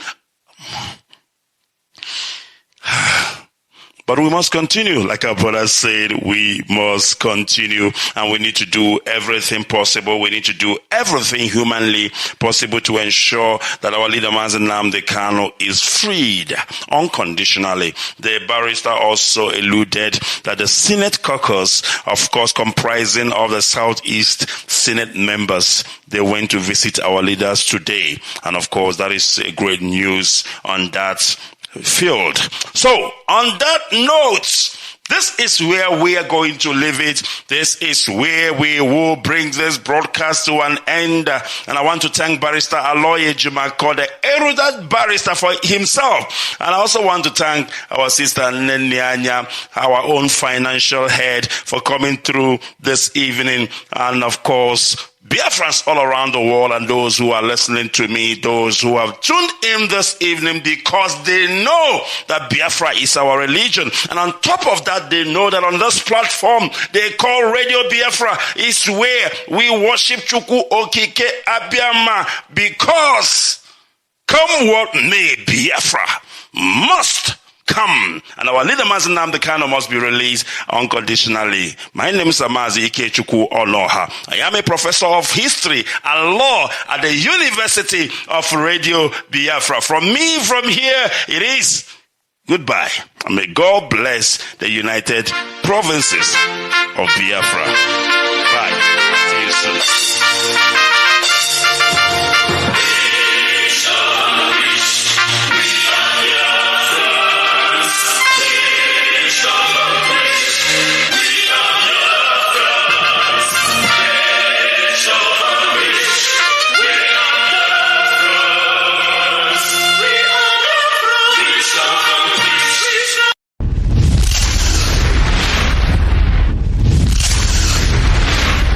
Get it online on your mobile. This is IPOB Community Radio. Radio Biafra, the first and the last.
Peace must be our goal and our guide. And all that we strive for as a human family, dignity and hope, progress and prosperity, depends on peace. But peace depends on us.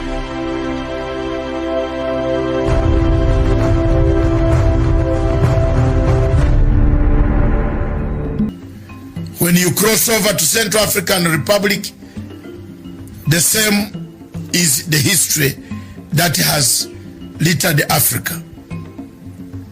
While all these events, enough is enough.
Good evening, viewers.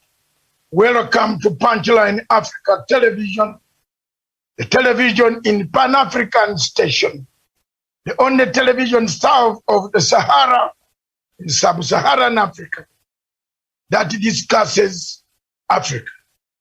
What ails Africa? What kills Africa? What disturbs Africa? We have plenty for the nation, the continent of Africa. But we seem not to like our own continent. We seem to create more and more difficulties for the continent of Africa. We seem to be putting forward impossible solutions to meet impossible conditions and make it difficult for the continent of Africa to progress. 66 years after independence, the first nation called Ghana, we still look at a country, continent, without its own vaccine. A country that cannot manufacture its own needles. A country continent that cannot manufacture its own toothpicks. We look for outside solutions that never come to give credence to only outsiders, but not ourselves. What killed us? Who bewitched Africa? What went wrong?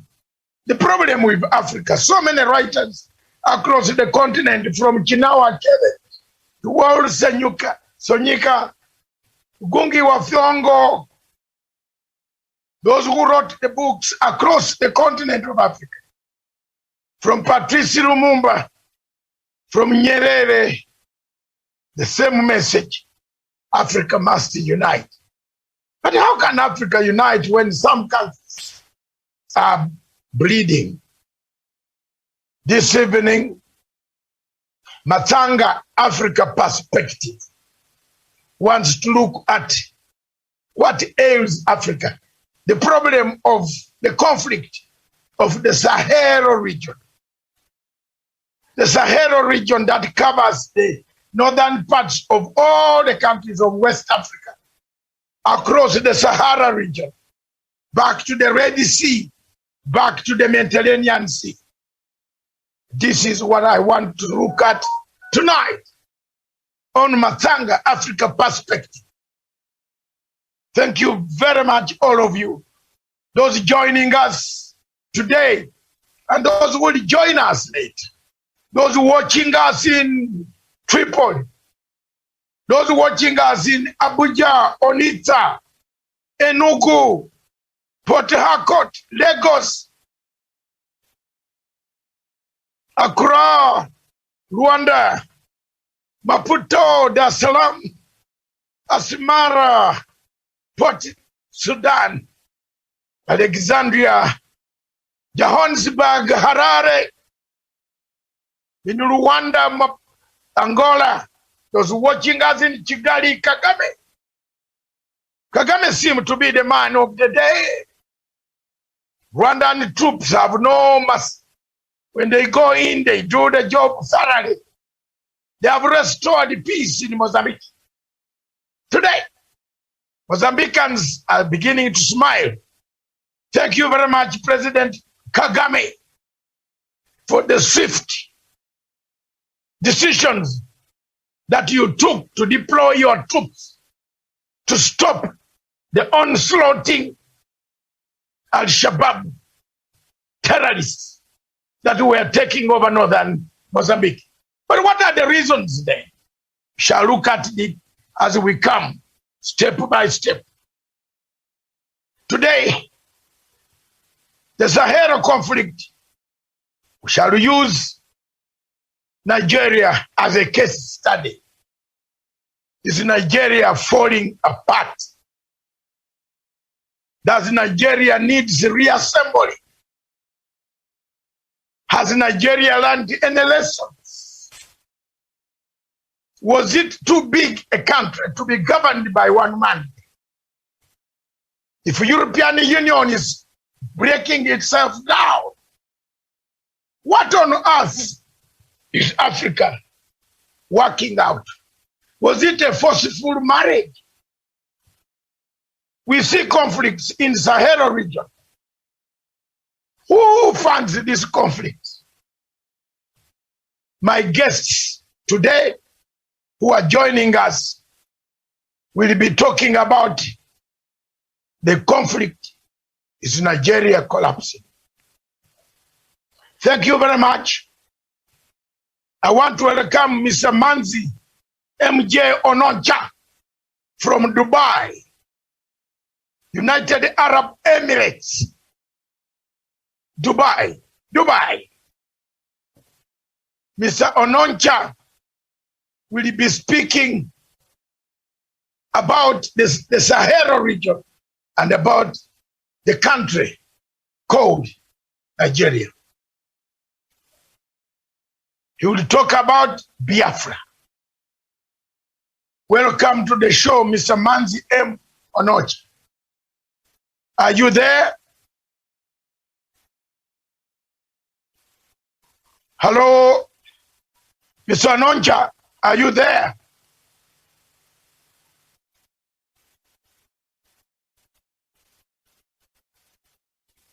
Are you there?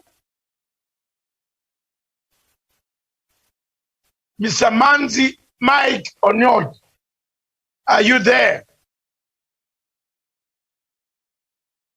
Technical problems. Can you come online? Technical problems.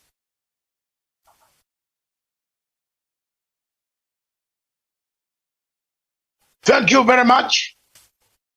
However, we shall proceed. Oh, also joining us from United States of America is none other than Dr. Jeff Kalui. Dr. Jeff Kalui was a presidential candidate in the Kenyan elections of 2017. Dr. Jeff Kalui is himself a conflict resolution expert dealing with Africa, with the entire world. He's a good mediator. He does arbitration. He's also a healthcare doctor. So most of you who have got these problems, all of us, as you know, Africa, I was saying in my opening remarks, the entire continent of Africa, Dr. Jeff Kalui, there is no single country that can give us a vaccine Are we bewitched? We have so many doctors, including you. You are one of the scientists. But you have gone to the United States instead. I'm one, unlike me, who studied political science, which took me to another country called Britain. At least I'm contributing to Africa by doing exactly what political science is supposed to do. So I'm happy about that. Welcome to the show. Test the microphones, Dr. Jeff Kanu. Thank you so much for having me, Dr. Masanka. It's always a pleasure to work and discuss issues of continental importance. So if you can hear me, you can confirm. But I'm looking forward to discuss issues of importance as well. Thank you very much. The topic is very clear. The Sahara region. The Sahara region is in conflict. Right from Mali, Nigeria, Gambia, Senegal, Burkina Faso, Ghana, Togo. We have a Cameroon, Chad, Libya. We are in trouble. But the case study we are using tonight is Nigeria. Nigeria as a big nation has let us down in West Africa. It was supposed to, with a population of 250 million people, my brothers and sisters across the continent of Africa, Nigeria will be a trading partner and we will be making money. But instead we make a lot of tears. There are tears coming from Nigeria every morning, every day, you switch on TV, you hear 200 people have been killed in Onitsha, in Enugu, Port Harcourt, southeastern Nigeria. The Biafrans butchered, killed, kidnapped, taken away, slaughtered, tortured, defiled. These are the words coming out of Nigeria today. In the north, we have Maiduguri area, in the areas where terrorists of ISIS, Boko Haram, have taken the country. They slaughter the way they want. They cut people's hands, limbs. They kidnap all the girls. Going by the standards that we have today, in a few years to come, Nigeria might not have girls amongst the population because all the girls would have gone with the rebels or would have gone with ISIS as their slaves. Looking at all this,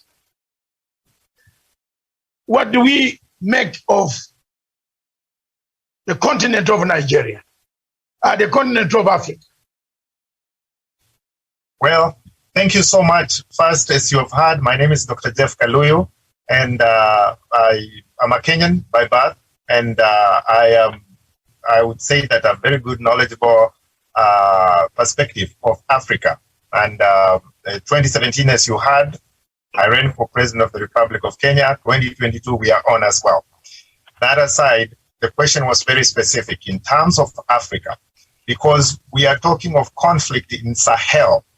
And specifically, we wanted to hone in Nigeria.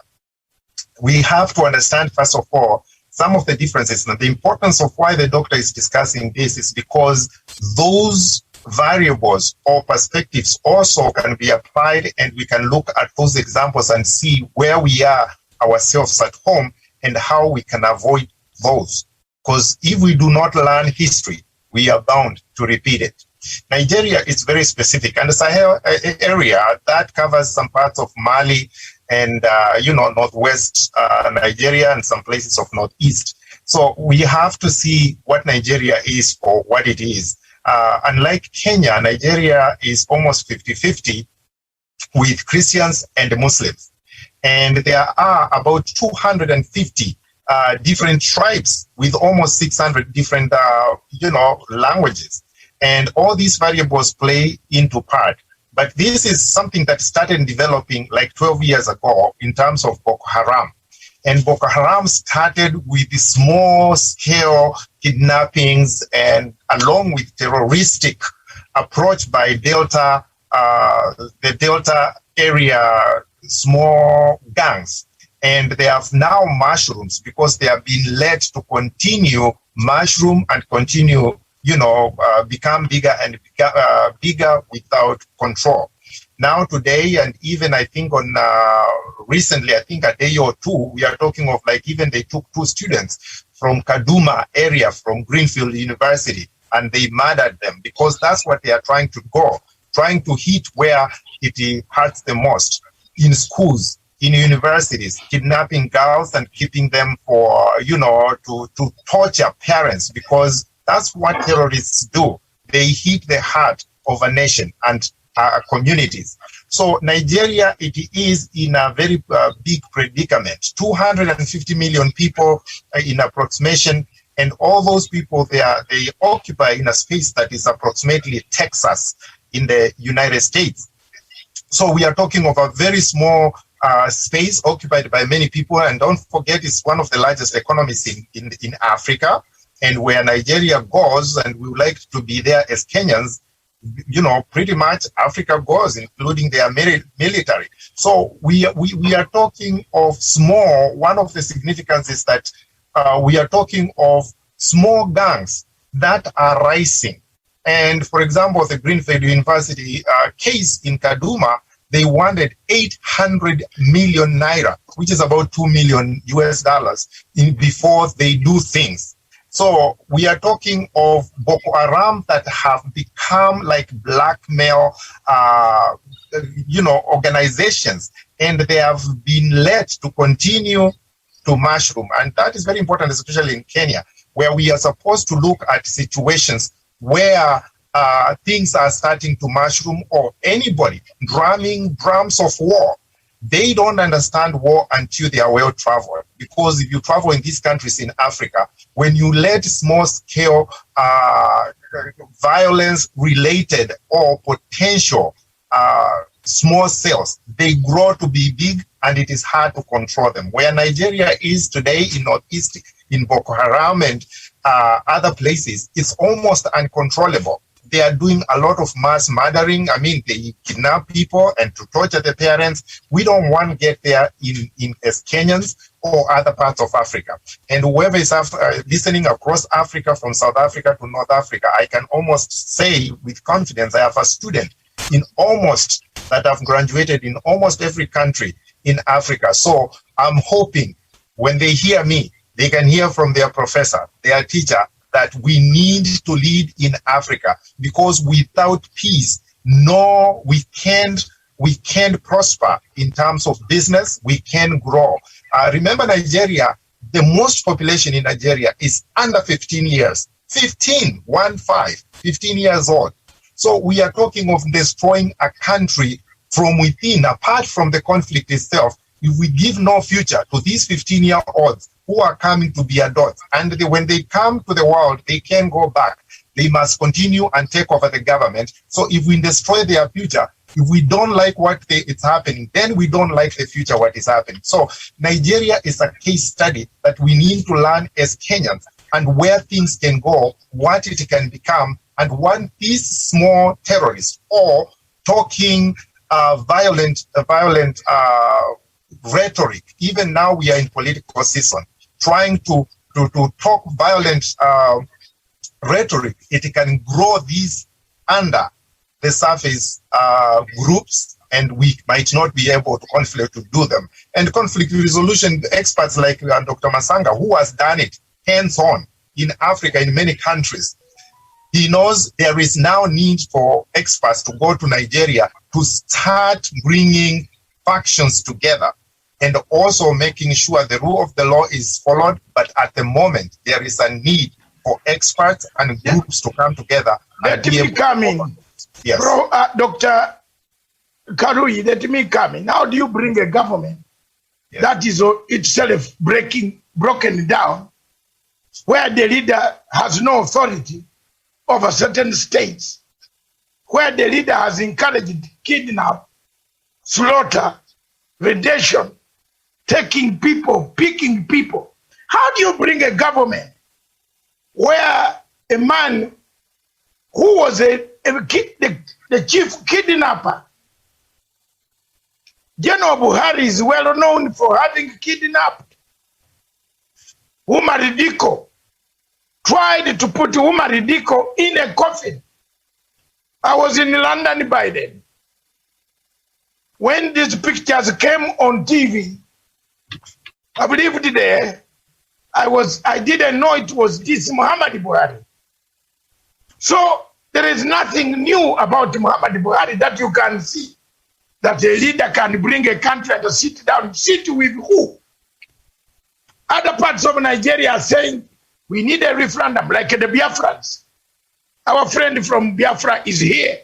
He's online here, right from Dubai, and he's going to tell us what it is, the pain. The shoe pains them. They know where the wearer knows where the shoe pains. And I believe Mike M.J. Onocha will tell us more. You have made your points very clear. If we leave it to grow, it could create a very big problem for Africa. It has already grown. The dismemberment of Libya, Mali, Chad, you saw rebels crossing over from Libya to kill the president. Surely, in Africa, they have killed the president and they celebrated. They went back and said, we killed him. We have seen in Cameroon, Paul Robia sentences opposition leaders at 5 a.m. in the morning. Where the crowds are not there, they were sentenced to life because they wanted a state of Amazonia. My brother Mike M.J. Onocha from Dubai, you are a man who speaks, who knows where the shoe pains you. Tell us more. We are not schools who look at the sun. Now we come to you for the real facts on the ground. Take it away, brother, as we listen. Thank you very much. I hope I'm coming out loud now. Can you hear me? Very clear. We're here. I hope you are hearing in Washington, sir. Yes, loud, very clear. Loud and clear. All right. Good evening, doctor, and good evening, doctor. I think we have two doctors there. So yes. All protocols observed. All right. Good evening, elder doctor, and good evening, younger doctor. Absolutely. All right. I'm the eldest. Yes. Okay. My name's Mazi M.I. Onoha. That is my name. Of course, I am a Biafran by birth, and I appreciate the opportunity and the privilege you've given to me this evening to come to your show. All right, without wasting time, let me go straight to it.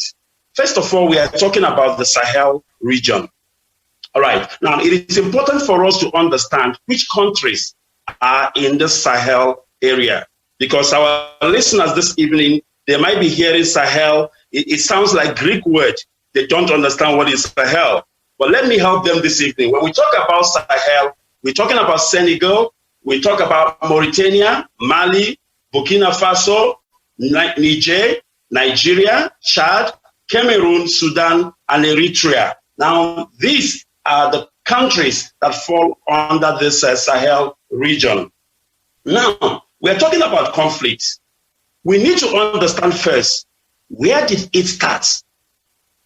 Because if you want to treat a sickness, you need to understand where that sickness started in order for you to be able to treat that sickness. The doctors call it diagnosis. You need to diagnose the patient, find out what is the problem, then you can apply medication. Now, let's go to the epicenter of this whole conflict, the epicenter. I've always said it. I don't think an African country have the capacity to control a population of 250 million. I don't think we have all it takes.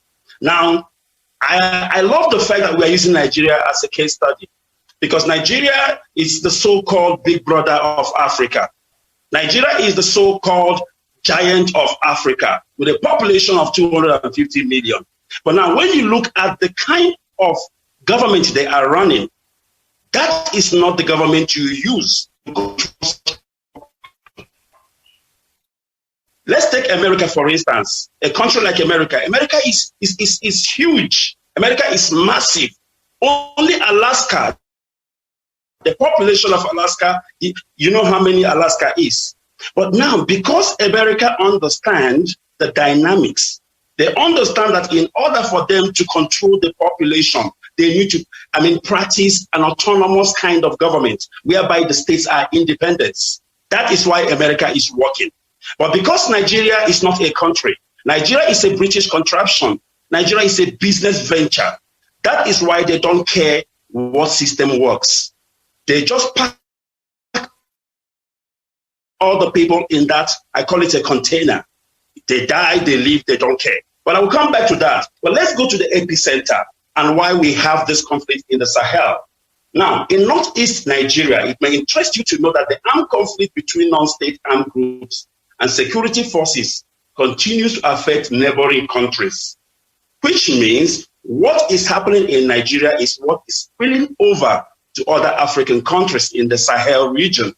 Now, if you are a terrorist anywhere in Africa now, your dream will be to go to Nigeria because that is where it's happening. Remember, in order for terrorists to succeed, they have to indulge in kidnapping.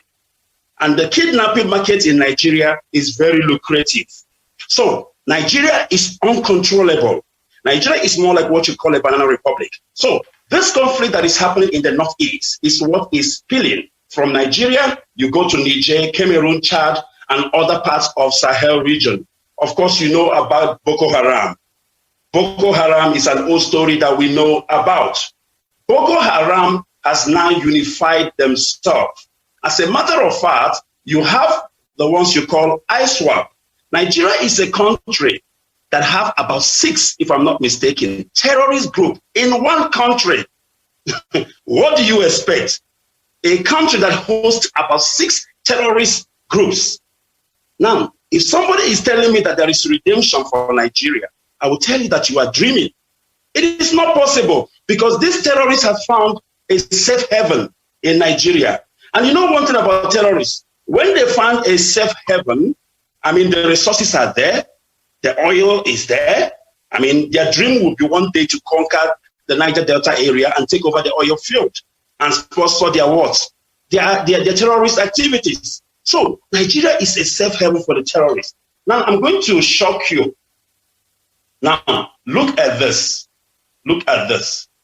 In Nigeria alone, you have the one you call Jamaat Nusra Islam, while Muslimin, it is called JNIM. That is one of the terrorist organizations. And then again, you have the Islamic State of West Africa, ISWAP. In Nigeria, only one country hosting so much terrorist groups. Now you have Islamic State Greater Sahara, ISGS. Then you have Al-Qaeda in the Islamic Maghreb. You have Al-Murabiton, Ansar Dine, and then you have Boko Haram. Now, let's go to Biafra. How is this affecting the people of Biafra? And not just only Biafra, because in Nigeria, you have people who have been forced into this unlawful marriage. When these people are doing whatever they are doing, they target Biafra. Because remember, the oil you talk about is in Biafra. Now, their target is how to do what? Capture Biafra. And how will they do that? They start by killing the people of Biafra. They start by victimizing the people of Biafra. As you know now, it is a problem for people to go to the farm in Biafra because of the... As a matter of fact, I forgot the most deadliest terrorists of them all. And that is the ones that we call the Fulanese herdsmen. The herdsmen, the one they say they are herdsmen, but they are recognized as the second most deadliest terrorist group in whole world. But Nigerian government have not yet proscribed those people. So these are the people that are terrorizing the southeast, killing people, forbidding the women from going to the farm to do what they have to do. until Mazi Nnamdi Kanu came and introduced what you call the Eastern Security Network. That is why people are still alive today in the Southeast. If not for the Eastern Security Network, I promise you, you would have experienced another genocide happening right before our own very eyes. So in a nutshell, what I'm trying to say is this. The head has already failed because Buhari cannot handle the situation. He is a terrorist himself. Remember, this is the same man who said some time ago that an attack on Boko Haram is an attack against the North. This is a president protecting a terrorist organization. So how on earth do you expect the same man, how do you expect the same man to do what? Protect the whole Nigeria? He is the man that believes that it is, if you are not a Fulani, you deserve to die. That is what Buhari believes in. And that is why the evidence is clear. When you go to his, his cabinet, it is 100% Northernized. It is 100% Northernized. So we are feeling the pain in the East. And that is why we are calling on the whole world. We are calling on the United Nations to come to our aid and, of course, to do a thorough investigation in Nigeria before things fell apart. Because let me tell you, it is just a matter of time. Because it is only a tree that hears that you're going to kill him and the tree stand there. But a human being, when he hears that he's going to be killed, that human being has to do something to survive. So if the United Nations do not do anything as soon as possible, this conflict is going to be massive and it's going to split to all other African countries, not just only the Sahel region, but even to Kenya, to Uganda, to all other African countries. Because now we're talking about a population of 250 million. Where are they going to run to? Let me stop here for now. And as we continue, then of course, I will touch other areas. Thank you. Thank you very much, Mike, for this analysis. I have never seen a country with, apart from Afghanistan, which had several terrorist groups. I did not know that Nigeria also has over 7 terrorist groups. I knew about Boko Haram and ISIS and the new ISIS group and Al-Qaeda Maghreb, the unit, the cell, the sleeper cells in the north of Africa. I knew about the Fulani herdsmen, the one that kill using daggers, the ones who have been killing the Biafrans, the ones supported by the government. The international community has been watching slowly, Nigeria disintegrating. Biafra has been saying, give us a referendum. We want to go. We want to decide. Any leader would have said, okay, you can give them a referendum and stagger their departure like in Europe, European Union. Britain wanted to separate from European Union, but it was not immediate. It was staggered until just last year when we finally got out and said Britain is on its own with other 54 member states of Commonwealth.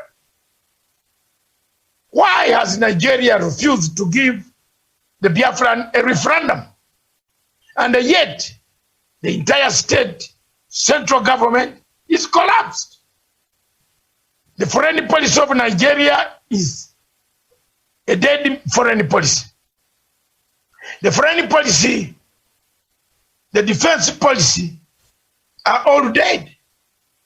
Commanders and officers, police is the most corrupt in the whole world. You saw Nigerians had to go on their Twitter handle and remove a police force that was extorting money from the people.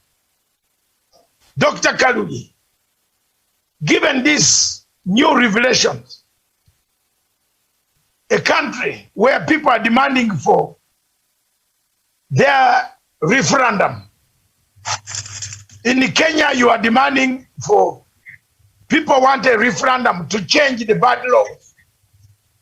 And I can see people trying to run away from it. And yet today, the same people are shouting.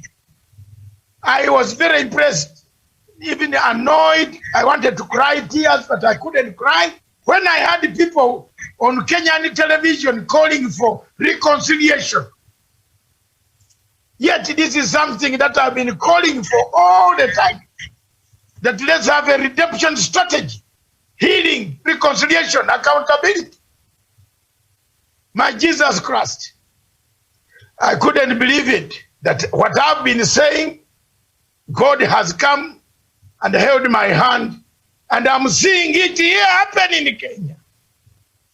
They are saying now we want the deputy president to reconcile. The same message. I don't know whether Karuya will tell Nigerians where the state has collapsed already to reconcile with who. How do you reconcile with Buhari, who has failed?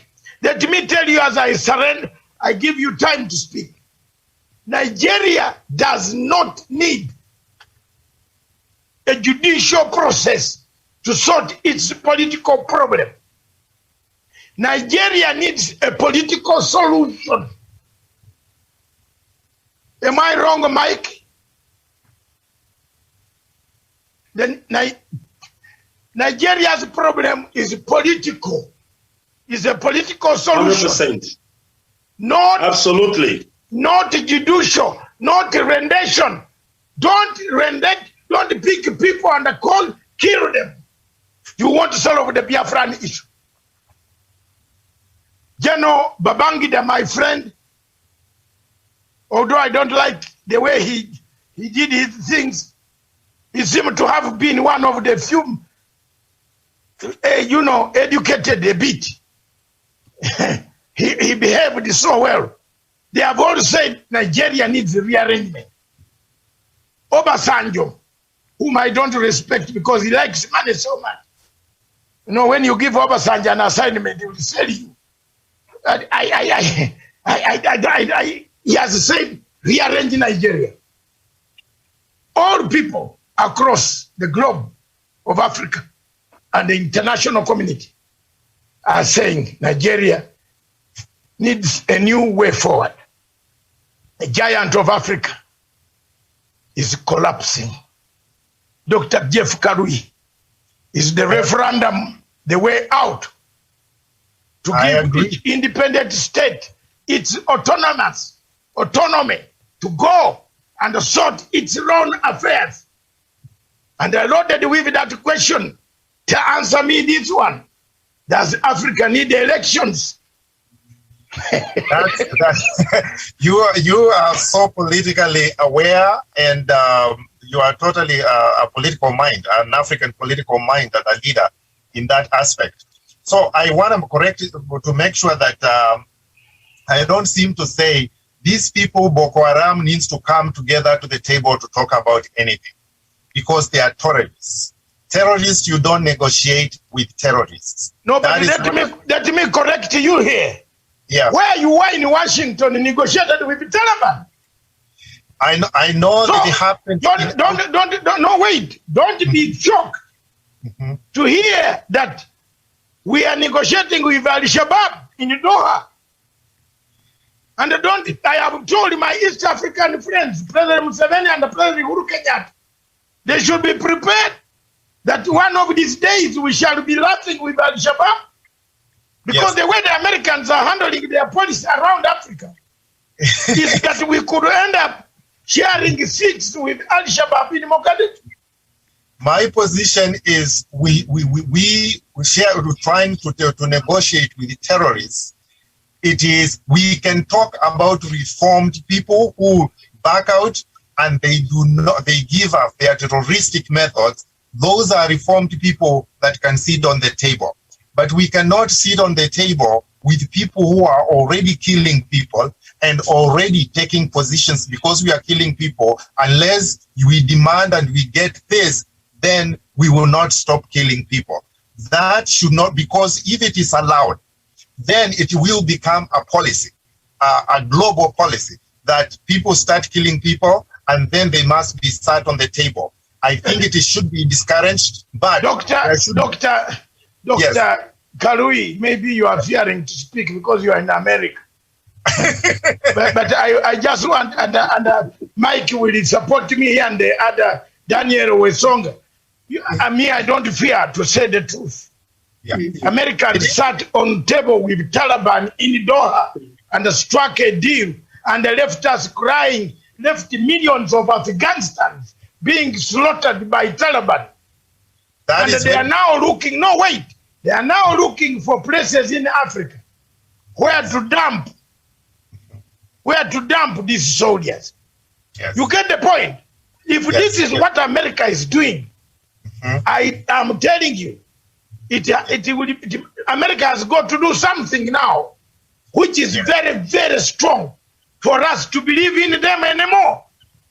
Because we cannot believe in a country that leaves people in Kampu, in all the states of Afghanistan being slaughtered by the Taliban. Yeah. It's impossible. We cannot do that. You are very right in that we cannot allow that people need to be slaughtered. And I think that would have been a mistake.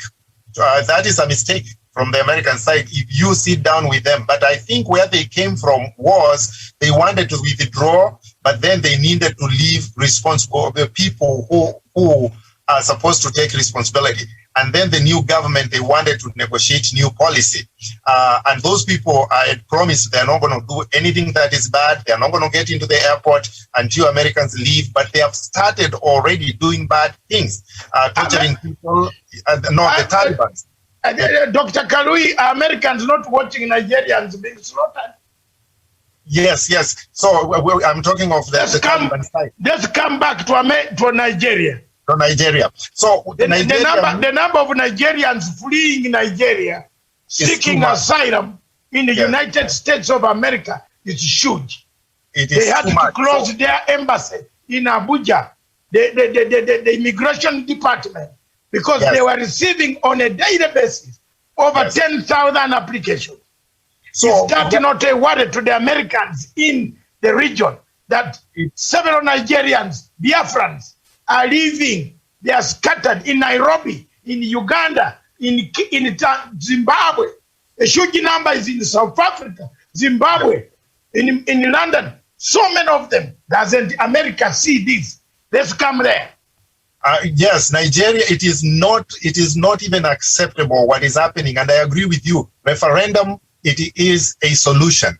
If there needs, because without peace, the country, and we have seen the countries that where peace has been in limited source, like Somalia, like in Libya and other places, and Central African Republic, it's very difficult to bring a country once it falls apart. So if people want a referendum and answer that question so that they can bring peace, because without peace, no business, Nigeria is going to fall apart. And that big economy, and then also the military, it's the biggest military we know. So the referendum, it is required. My last post in Facebook or social media was in total agreement with you in terms of redemption process or a redemption policy, that we needed a National Reconciliation Commission, and I called and I demanded for it, that we need it immediately. Even if it means in Kenya to abolish the NCIC and NRC, which is National Reconciliation Commission, to get expanded mandate. And that is something similar that needs to go to Nigeria so that they can be able to get the people on board. If it's a referendum, it should be allowed, because the constitutions can be changed and people should rule themselves the way they want. And that should be open. If it is people who want to be living separate. And as a matter of fact, if you look at Nigeria, and the doctor in Doha may even support this, that Nigeria has been looking into the rotational presidency for a while, that because different people demand it, and if that's what's going to be bringing peace, then it needs to be furthered or to be looked into as a solution. And referendums should never be stopped in any country, because things can be today like this and people don't want it. And the only time two groups that have a conflict to be resolutioned or to be answered should be answered by the people at a ballot box. One group says yes, the other group says no, and then they go for the ballot. So I think Nigeria is ripe for a referendum. If people choose that there's going to be a separation or there's going to be that particular item, what causes Boko Haram, because also there is reports that Boko Haram is being funded within the sources of the government, or they know the source of where the Boko Haram is coming from. So there is definitely a discomfort that needs to be addressed right away. And I think referendum, I'm total support of that. What I was talking about, the people coming together or looking for a solution, isn't for the government to sit down with the terrorists. I'm talking of the 200. There are so many tribes that come together. There needs to be some sort of a group that comes to talk about peace, because when conflict in tribes and the people who speak different languages, they come into conflict, it is very hard, no matter which group sit down on the big table. No matter what they do, if you do not resolute or you come into a conclusion or a nice solution with the tribes, the same times you are working on the table solutions, they will be almost not conceivably possible. So again, referring to Kenya, the referendum, whether there was something wrong with the referendum, let's say BBI, they should have said, this is what is wrong, you go back, do it. But stopping a referendum, it is not even acceptable in a country. Yeah, in Nigeria, Buhari has totally refused a referendum. He doesn't want to talk about it. Everybody who talks about Nnamdi Kanu was on this show talking about it. People want a referendum. He didn't want, instead he kidnapped him. So he cannot do that. It's not allowed. We cannot accept international law is very clear. This guy was kidnapped, taken. They needed a referendum. They were talking about a referendum. The only thing that we gave them was the peace. The peace that they wanted is to talk about their country. But look, they have been singing about a referendum. What makes Buhari fear a referendum is very simple. It's because once the referendum takes place, the Biafrans are over 100 million people. Yes. They will vote in favor of the referendum, and there will be no Fulani herdsmen walking around in the desert looking for cows where to herd them. You know? So that is where the problem is. Part of the problem of Nigeria, that's why I told you, even if you kidnap too many people, even if you kidnap every Biafran and remove him on planet Earth, there will be another group of Biafrans who will demand that they want to go home. And that is what we have been talking about. Yes. Welcome to the show. I'm coming to you, Mike. Welcome to the show. Have you finished, Prof. Adok?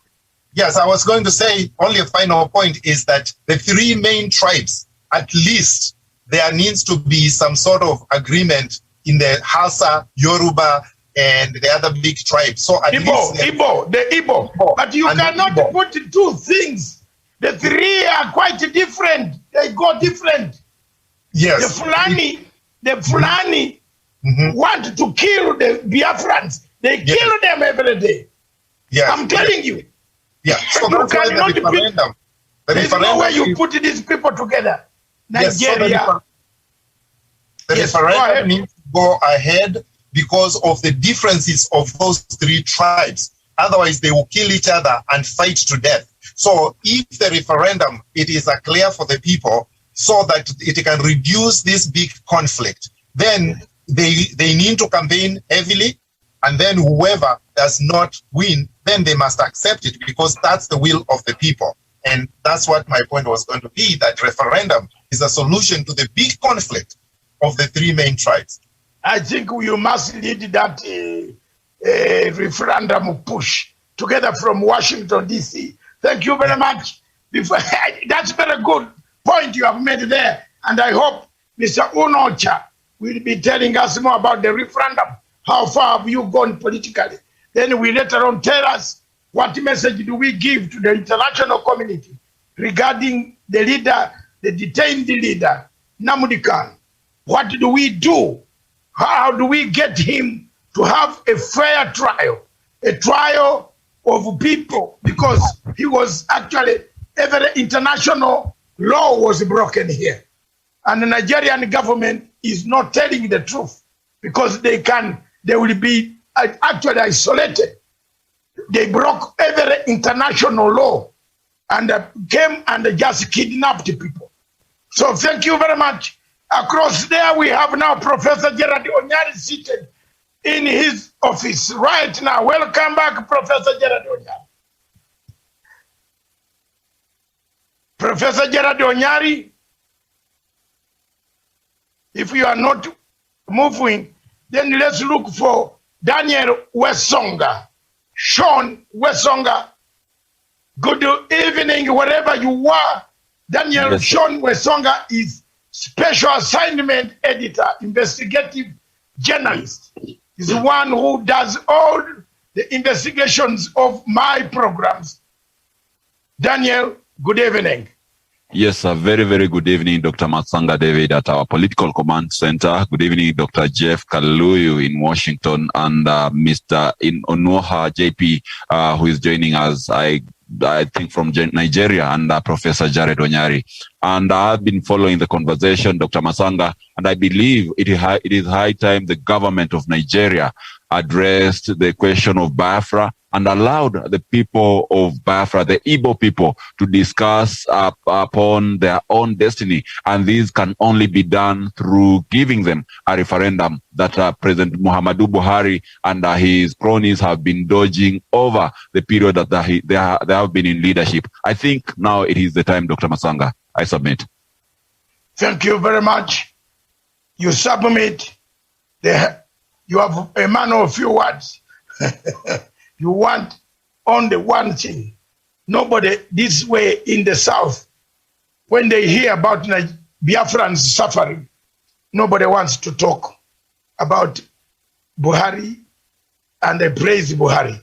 None of us here, at least not in my tongue, not in my mouth. Buhari is a killer. He has killed people. He's killing people. He's slaughtering people. And I think God, our tears must be seen, must be dropped. Nigeria has become a country where God comes to cry, but does not drop tears. Time has come for tears to be dropped, such that Nigeria changes, Biafrans get their freedom, the young people. Professor Gerard Onyari, you have been connecting and you disappeared. Thank you very much. We have in the studio from Dubai, Mr. Mike M.G. Onocha of IPOB, say one of the people in Dubai. Thank you very much. And we have Professor Dr. Kalui. We had also Daniel Wesonga. Professor, the Sahara region, you are a conflict resolution expert. The entire Sahara region is under fire. Right from Egypt, Eritrea, to the east, to the western coast, Gambia, it is on fire. But the fire begins from Nigeria. What are your comments? Dr. Masanga, that is a very good question, and the subject is so key to me. The Saharan region, Dr. Masanga, when you look at it, there's a lot of insecurity. Terrorism operates around that period. The Boko Haram, that's where they are hiding. They are moving around those countries, Dr. Masanga, and they have extended to Nigeria, and they have destabilized that country, Dr. Masanga. And the leadership of Nigeria, which is not focused, which are fighting the side, so especially when the people of Biafra want to have their state, the Igbo people. And it's very unfortunate, Dr. Masanga, that the Igbo people, when they are supposed to be back in their country to develop their country, They are scattered all over the world, and which is a very unfortunate thing.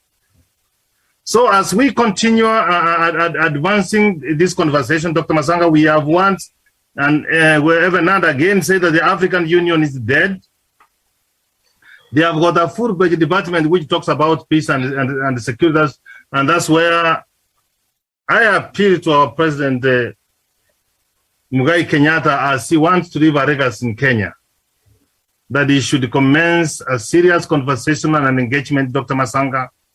They should be in these forums where we are trying to say that all is not well in the continent of Africa, Dr. Masanga. So in the Saharan region, Dr. Masanga, I don't know what the desk of African Union in Africa Union is doing. I don't know whether the ECOWAS have got a strategy, Dr. Masanga, on how they want to combat the insecurity in this region, Dr. Masanga. I don't know what the Maghreb countries are trying to do, Dr. Masanga. I don't know what even East Africa and even the Comesa region, Dr. Masanga, what they're trying to do, Dr. Masanga.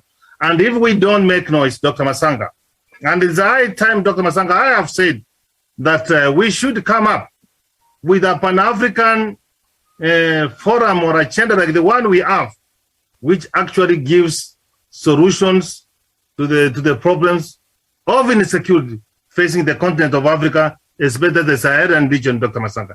In the morning, we were focusing about the threats of peace at the honor of Africa, East Africa, and Central Africa, Dr. Masanga. Africa will never be safe, Dr. Masanga, if any of the region is not safe, Dr. Masanga. And that's where the African leaders with Dr. Masanga, we keep on talking about sustainable development, Dr. Masanga. And sustainable development number 16, which talks about peace, justice, and democracy, Dr. Masanga. Do you see it? Do we just go to United Nations, Dr. Masanga, and the solutions are passed, and then we become small boys, Dr. Masanga? So the United Nations, be it as it may, Dr. Masanga, there is much which needs to be done in the continent of Africa.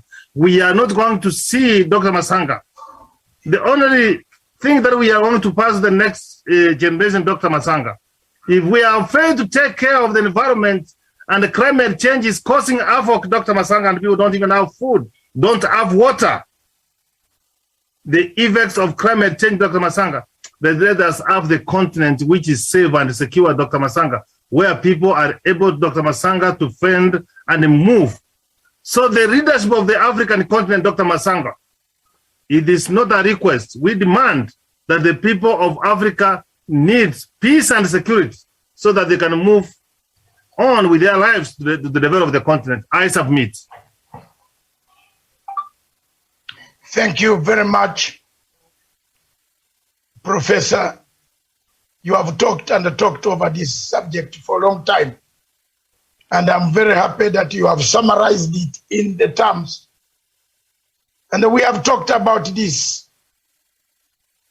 The Dubai Mike Onocha has told us the plight of the people of Biafra. They continue to be subjected under the terror of Buhari's regime. They continue to yearn for freedom, which they might never get, but they will struggle on. They continue to find out why the world is silent. Why America? The world is silent because the oil is pumped in ships and it is going.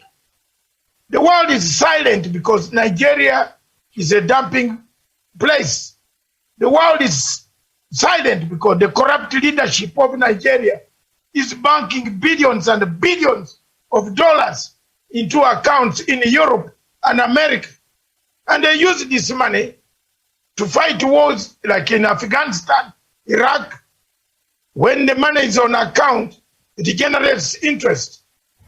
Remember, there was a list of Nigerians who were banking outside billions of dollars, while hospitals are not available in Nigeria, schools are very poor, roads are in potholes deeper than a crater on Mount Kilimanjaro. These are some of the problems that create conflict in the Sahel region. Marginalization of the people in Nigeria, of Biafra, giving them no voice, no room, but only the room to seek for alternative constitutional means. Mike, it is your turn now to bring us to perspective. What did you want the world to do? What do you want us to tell the world? We have sung the song. We have delivered our messages. What can we do that the world must hear? You have been told the AU is dead. It's as dead as possible. I can see President Uhuru Kenyatta has just appointed, actually nominated the Minister of Defense, Monica Juma, to become the Secretary General of the Commonwealth. That's breaking news just coming in right now from State House in Nairobi. Good luck. Hey, good luck. And I thank the people of Commonwealth that is exactly what time has come for people. The Commonwealth Conference will be taking place in London sometime in October. And there will be quite a lot of lobby that will take place. And this is the time when people need friends. There are people there who have not been friended. So we need all the friends in the Commonwealth. So there you are, Mr. Onyocha. How are you? Tell us more. What do you want us to say? What do you want? The plight of the people. At least you are in Dubai. You have a briefing space to talk. The people in Onitsha, the people in Enugu, the people in the other parts of Biafra have no say. Take it away, my brother. Thank you very much, Dr. Masanga. Now, first of all, I do agree with you. You say that the United Nations is dead. I couldn't agree more. And African Union. Yes, African Union. Sorry about that. Now, I want to go to United Nations, Article 1, which speaks about self-determination, which is the umbrella that Mazi, Nnamdi, Kanu, and IPOB is operating. Now, the principle of self-determination is properly embodied in Article 1 of the Charter of the United Nations. All people have the right to self-determination. By virtue of that right, they freely determine the political status and freely pursue their economic and social and cultural development. It is in Article 1 of the United Nations. So what we are doing is not criminal. And there is no reason why we should be labeled terrorists because we are pursuing our self-determination. Now, when you talk about referendum is a mechanism that is built, it is inbuilt in every democracy, every true democracy. Why is referendum inbuilt? It is inbuilt in a situation like this, like the case of Nigeria, when there is a problem whereby you don't know what the masses are saying, you put it to a test. You go to the poll, not just only for self-determination. You go for referendum when you want to change the constitution. You go for referendum when you want to change a statute in the legislature or even in the constitution. So when it comes to the issue of self-determination, the only test to determine whether what we are saying as IPOB is nonsense is to go through a referendum. Let's put it to the test. If the majority of the people say, no, we don't want Biafra, we want to remain in Nigeria. Mazi Nnamdi Kanu have said it here, even in your show, everywhere, that he will pack his bags and go home. If the people of Biafra say, we don't want Biafra, we want to remain in Nigeria, we are not going to fight. We are not going to struggle. We will pack our bags and go home. Why are you afraid of calling on a referendum? Now, they say they don't negotiate, but they've appointed a man, Sheikh Gumi. I don't know if you've heard about this man. His name is Sheikh Gumi. He goes to the bush and negotiates with Boko Haram. He goes to the bush and negotiates with terrorists. But when you talk about IPOB, they don't want to negotiate with IPOB. They only want to do what? Kill them. Because remember, Buhari fought the civil war. The hatred he has for Biafran people, the hatred he has for our fathers is still there, is still alive. And that is why Buhari doesn't want to hear about Biafra. Now, if he is a good president, obviously I don't know if the man there is Buhari, but whoever he is, should have called for a referendum to determine what is the problem and how do we, deal with that. So what we are asking as Biafrans is very simple. Put it to the test. I don't know why Britain will give referendum to Scotland. Britain is willing to give referendum to Ireland, to all the people around them. But when it comes to the issue of Biafra, Britain turned a deaf ears. I don't know. Are they telling us that the referendum is not good for a black man? Are they telling us that an African does not have right to self-determination? Is referendum only good for the British, Scotland, and all the rest of the world, the Europeans, and all other parts of the world? But when it comes to Africa, they don't think we are human enough to go through a referendum. So all we are asking as Biafran is very simple. This is our life. This is our destiny. And the Article number 1 of the United Nations has given us the authority to demand for a referendum, to demand for self-determination. And that is what we are asking. We're not asking for too much. And ever since we started this agitation, it has been peaceful. Why is it peaceful? Let me tell you, most of the people that are following Mazi Nnamdi Kanu, we are all educated people. We are all university graduates. I am a forensic investigator by profession. I practice in forensics. I am studying law at the moment. I'm in my final year as a law student. So we are not, they call us, what did they call us? They call us one name, that we are useless people, we are jobless, we don't know what we are doing. That's why we are doing what we are doing. But that is not correct. So what we are asking the world is to listen to Biafran people, because we are dying every day. Biafra is the only place on this planet Earth that a governor of a state goes and drop a bomb in his own state and kill people. Because nobody hears it, nobody speaks for us. As long as the oil in Biafra land continue to flow, Biafrans can die for all they care. Now, if you will permit me, I want to touch again on the issue of our leader, Mazi Nnamdi Kanu, because I will not do justice if I finish here and I did not talk about my supreme leader, a man who has sacrificed everything, a man who have lost his parents, a man who escaped death on numerous occasions because he wants freedom for his people. He is still the leader of the indigenous people of Biafra. All right, now you talk about a fair trial. I don't even think we have gotten to the point of a trial yet, because what happened is illegal. What we should be talking about now is taking Mazi Nnamdi Kanu back to Kenya, where they took him from. Because as I'm talking to you now, in the eyes of the law, Mazi Nnamdi Kanu is still in Kenya, because extraordinary rendition is a crime against humanity. Extraordinary rendition is a transfer without legal process of a detainee to the custody of a foreign government for purposes of detention and interrogation. The program was intended to protect America. It is not meant for Africa. That program came about during the 9/11.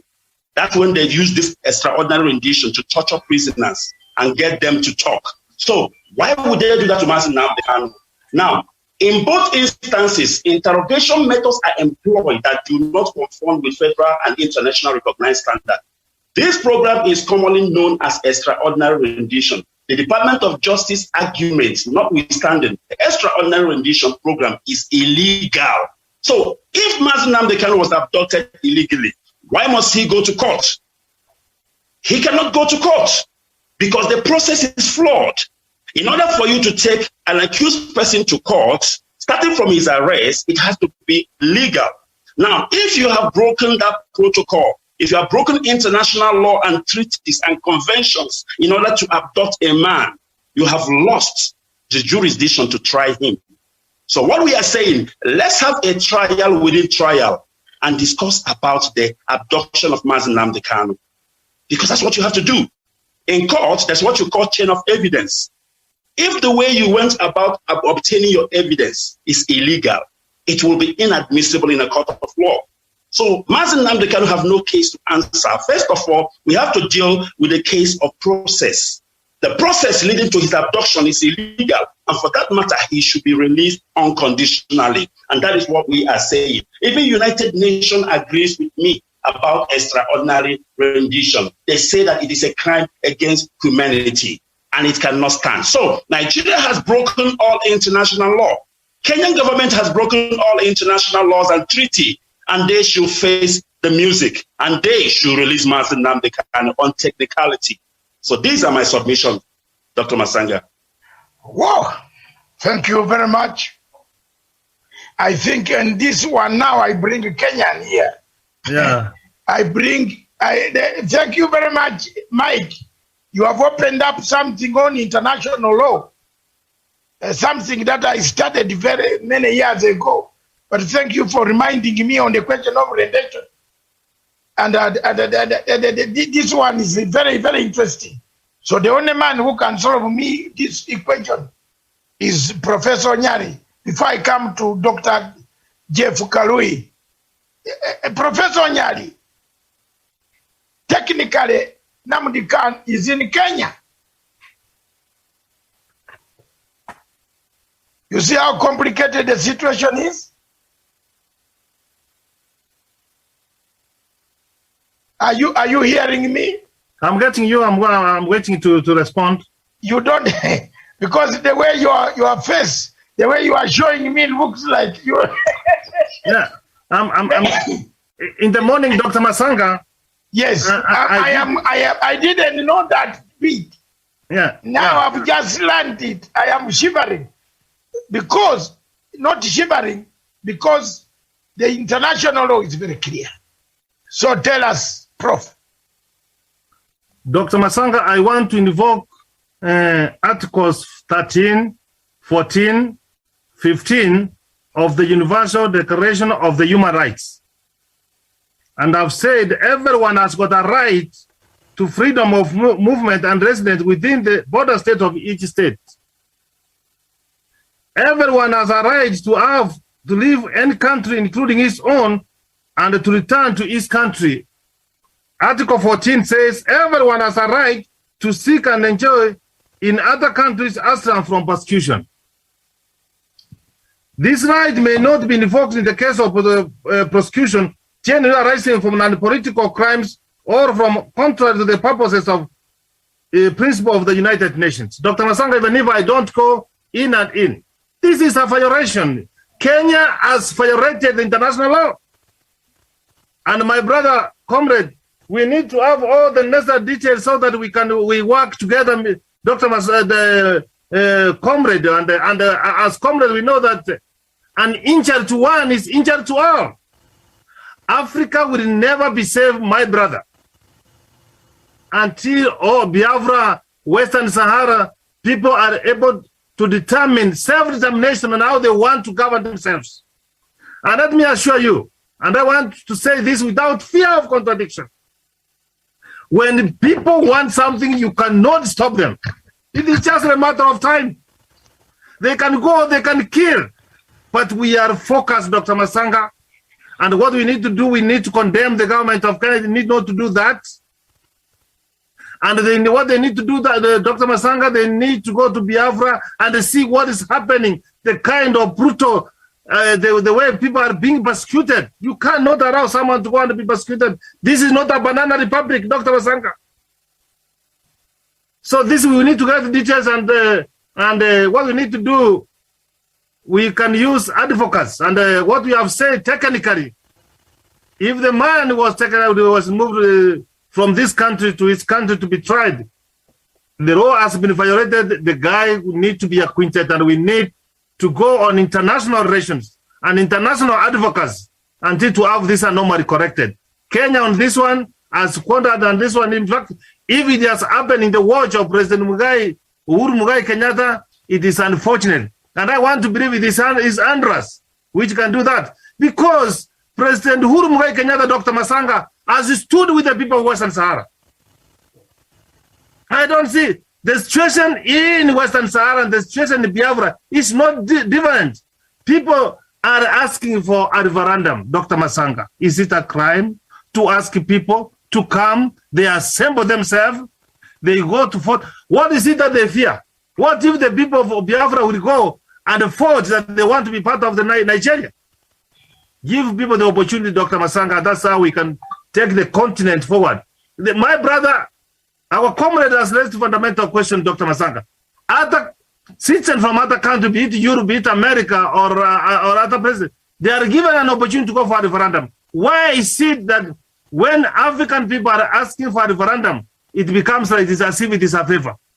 We want the people of the Abasona, we want the people of Biafra, we want the people of Western Sahara, Dr. Masanga, and other people want to exercise the articles, the statutes of the international law, Dr. Masanga, be given that opportunity. And we are not going to sit. My brothers, comrades, let me just give you this. In 1922, at around the Central Police of Nairobi, Dr. Masanga, the whites who were colonial masters, Dr. Masanga, were arresting our people. Until one woman came and found a police trying to dress this one. She said, men, are there men here? She went full strong and threw that man down, Dr. Masanga. Time for talking, Dr. Masanga, is over. We need to take action. I submit. Oh my God.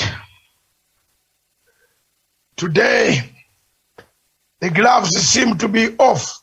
Thank you very much, Professor Onyari. I come back to Daniel Wesonga, then come to Dr. Kalui. Daniel Wesonga, your view on the question of international law and international rendition. What does it say? I know of Geneva Convention, 1954 Geneva Convention, that gives any asylum, any refugee the right to exist as a human being under the condition on the state where he has landed. So this is where we are now. Daniel Wesonga.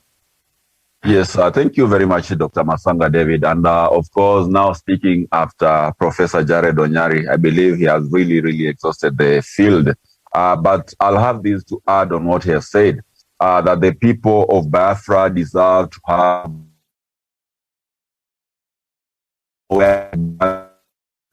today being a day where the world is commemorating a day where people have been kidnapped. It brings to our attention that this is a man who was actually allegedly kidnapped from Kenya together with the Nigerian authorities. And the questions we have to ask, was it actually really fair for this to happen to a man who is not maybe a terrorist? This was only a person who was advancing the agenda of his people, people who have been over the years killed and butchered, whose women have been defiled and their property destroyed by the successive regimes in Nigeria, and the latest being the Fulani, the dominated regime of President Buhari. And therefore, I think it is against the international law to abduct a man in such a way like they did to Comrade Nnamdi Kanu and take him to, a dungeon somewhere in Nigeria. They haven't communicated where he is, but I think it was against the international law. And of course, I believe later on the law will catch up with the regime of President Muhammadu Buhari, who are advancing these atrocities. Just the other day, they had a killer unit in their security teams, which was actually killing young men on the streets of Nigeria. And this actually raised concern amongst the international community. Why has the arrest and abduction of Nnamdi Kanu not raised any concern? Why is the international community not talking about this? Because if we allow these presidents to take root in Nigeria, soon enough we're going to be seeing every legitimate leader who tries to raise their voice against the leadership, the failed leadership of President Muhammadu Buhari, being purged in a very serious way. Whereas we expect him to be not actually fighting the people of Biafra and the leadership of the Igbo people, but we expect Muhammadu Buhari to do and work on whatever promises he made to the people of Nigeria. I remember when he came into power, he promised the people of Nigeria to eradicate the problem of Boko Haram, who are actually destabilizing the country from the north within first 100 days. 4 years later, more than 4 years later, we do not have anything close to actually annihilating the Boko Haram menace. In fact, just a week ago, hundreds of school-going children were abducted by the same armed group. And that begs the question, Is it that now the government, the Fulani government of President Muhammadu Buhari, is it sympathizing with Boko Haram? Are they working with the northern Muslim groupings, which are actually inflicting pain and atrocities on the people of Nigeria? Why are they focusing more on the Igbo people who have been actually been fighting for their own self-determination, a cause which is actually recognized in the UN Convention? And therefore, I think, Dr. Masanga, for the government of Nigeria, it is out of priorities, it is out of order, and against the international laws when it does such, it makes such decisions of arresting a man, kidnapping him away from his family, away from his people. It is actually denying him a chance to represent the views that anyone across the globe will actually hold in the behest of his people. And therefore, I think we should all stand up and be able to advocate for the release, unconditional release of Nnamdi Kanu. And these calls for the international community condemnation, we need as Africa to condemn such atrocities by the government of President Muhammadu Buhari. This is a failed government. It's a government which is being run like a mafia together with his Fulani herdsmen. We have seen him actually infiltrating the military and making sure that it is a lopsided military in that Northerners are more than any other people who are in Nigeria. And therefore, that tells you that this is a man who is not interested in actually assisting the people of Nigeria to arise from the ravages of economic banditry. But he's a man who is actually interested in consolidating power around himself and his kinsmen. And therefore, this is a dangerous man who should be kicked out of power in the soonest time possible. I submit, Dr. Matsanga. Thank you very much. All of you have done rounds. Let me now see, as you prepare your parting shots, let me see Dr. Jeff Kalui. Dr. Jeff Kalui.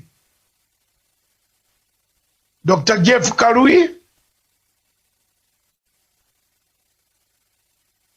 Well, Dr. Jeff Kalui is online, but it must be on attending to a class. Or let me come to our parting shots. Let me begin with Professor Gerard Onyari. I will end with our guest today, Michael I. Onocha. But let me begin with Professor Onyari. I can see Douglas Krimi connecting. In the last moment, he can't meet this Nigerian. Oh, Dr. Jeff Karui, I was going to go away. But let me now give you this chance. Rendition. Yes. Technically, my good brother from Nigeria, from Biafra, has just said, technically, Mr. Nnamdi Kanu is still in Kenya. You know more about international law. Yeah. You are yourself, you have lived in the United States of America for more than 30 years. Yes, about 30 years, yeah. Yes, some of us have lived in the United Kingdom 37 years. Okay. And yeah, honestly, we have seen quite a lot of laws. It is very interesting. Tell us more about this. And about this, which is specific this? Well, about international law and the rendition. The taking of people by picking people from one area to another without the Buhari government actually kidnapped someone. Yes. So we will definitely, and first of all, let me just make the first statement that it is not acceptable. And the government of Buhari cannot allow that to continue because it only fuels the continuous revenge from one group to the other. It is actually a large scale which can happen just from the way gangsters happen. When you do something or cut or rustlers, you get something from the cows, the next 10 days they come and steal them back, or they come and steal yours. That is very similar. When they something called revenge. Revenge usually goes or rolls down to a full-scale civil war. And your statement about Nigeria can easily be lost is because of this kind of thing. Because there has to be the rule of the law where someone does something they are not supposed to do, they are supposed to be punished without fear or favor, unless you are supporting one group or you're supporting the one gang or the other. So it is definitely not acceptable. And Nigeria right now, where it is, there needs to be immediate referendum, like we have said. The African countries, and one of the doctors or a good guest of yours has very emotionally said that African governments cannot be allowed to reject referendums because referendum is a way of reconciliation by itself.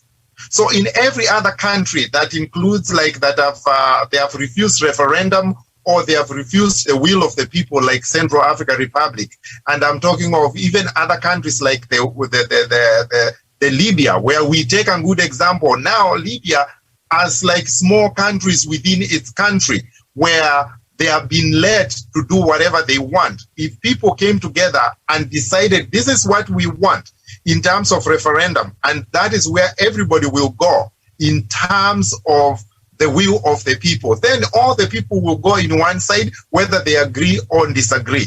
So referendum in Nigeria is first and the most fundamental thing that needs to be considered.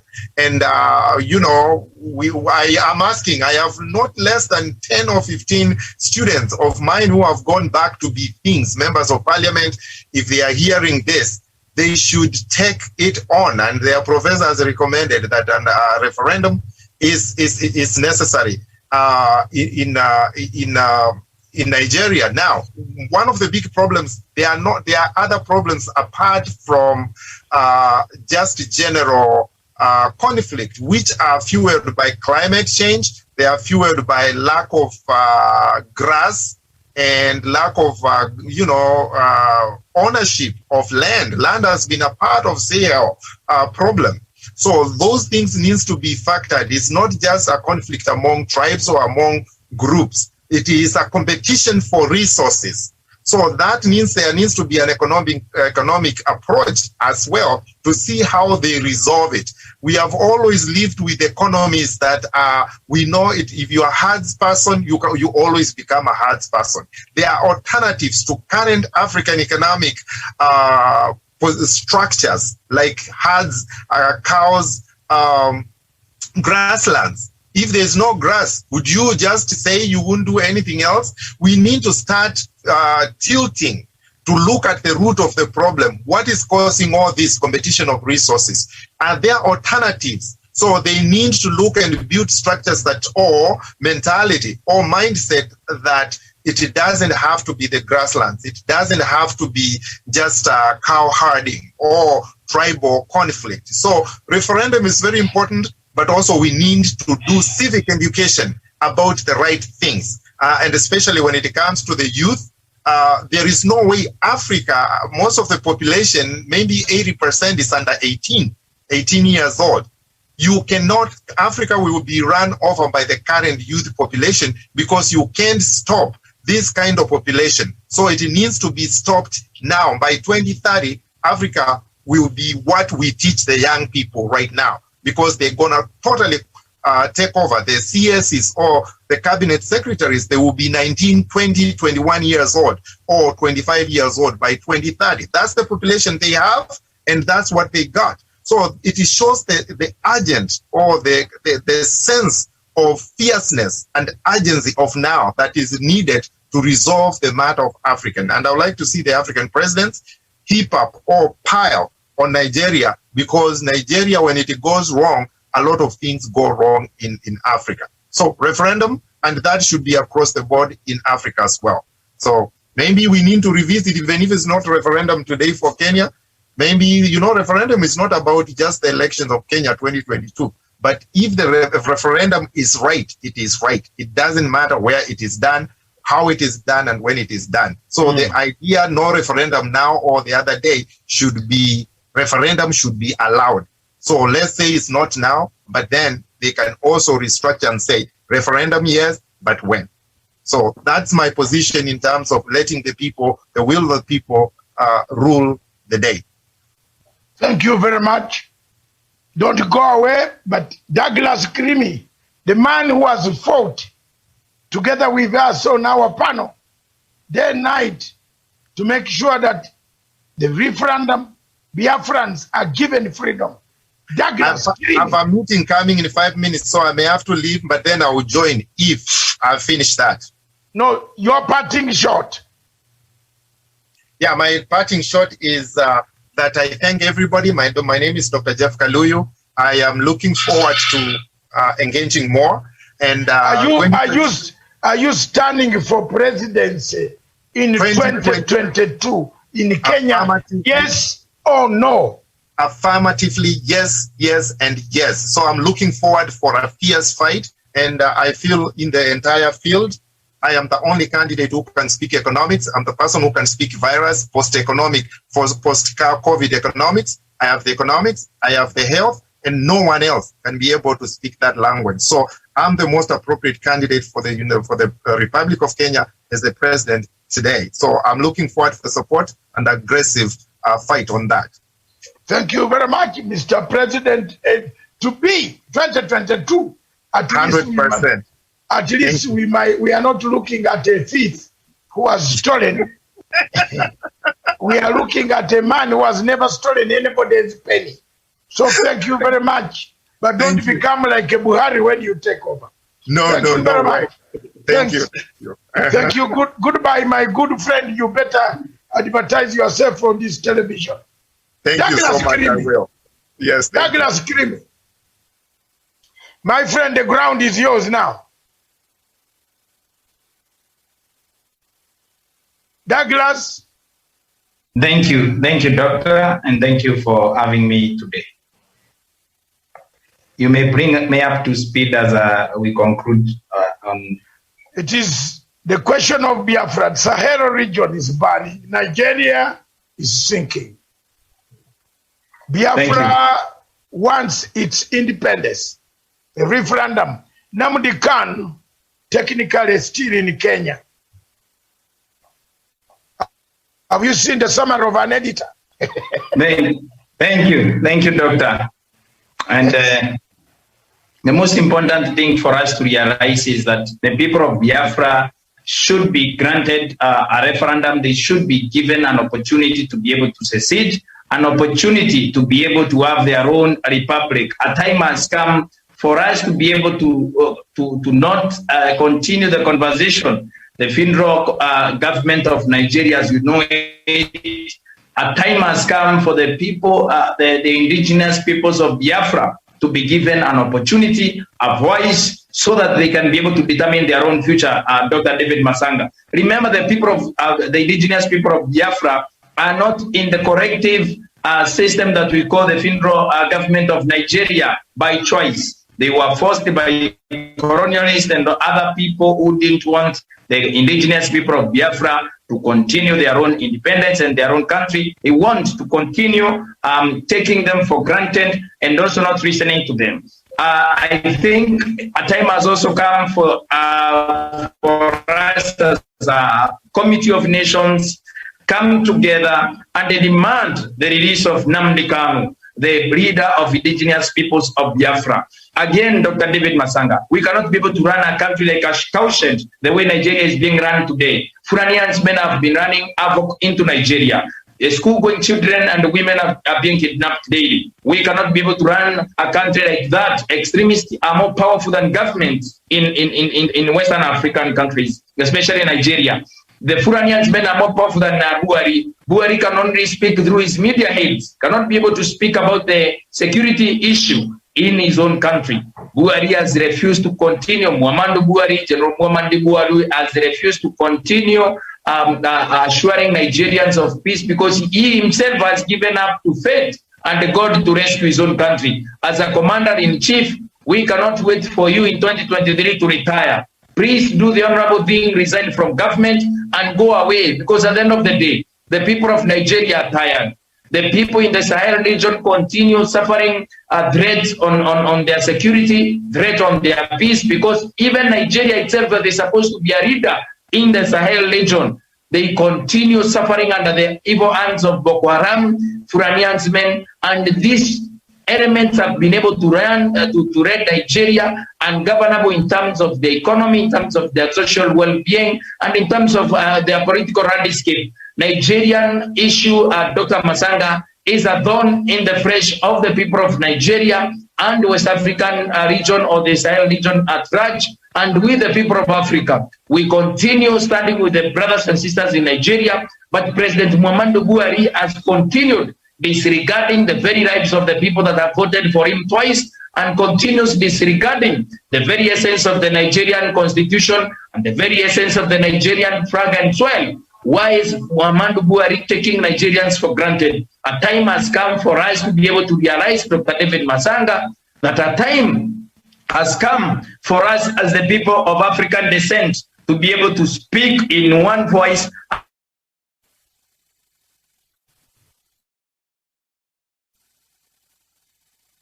Or you got cut off.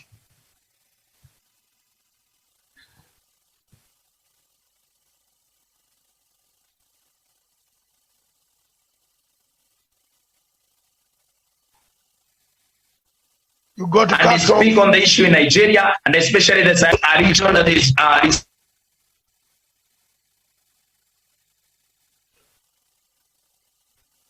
we are still waiting for you. Thank you, Dr. Mia. My point was, in cognizance of the role that Nigeria continues to play in Community of Nations, we cannot be able to afford to lose Nigeria as we know it.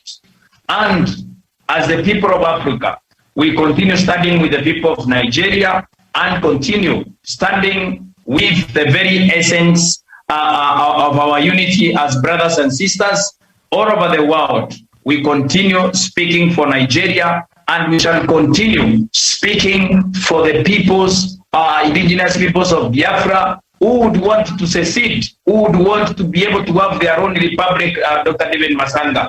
I do not understand why many years later the world does not listen to the cries of the people of indigenous peoples of Biafra, who should be listened to and whose voice should be amplified, even when we do not think that it is convenient for us to do so. We need to be able to stand with the indigenous peoples of Biafra, and we need to be able to tell each other the truth as countries that love Nigeria, as countries that love peace in Africa. We should be able to grant the indigenous people of Biafra a voice to be able to amplify themselves, to be able to speak to the world. The world needs to come to the rescue of the indigenous peoples of Biafra. Dr. David Masanga, it pains me to realize that only a handful of people, media stations like yourself, who have given space to the indigenous people of Biafra to be able to hire their own issues and grievances.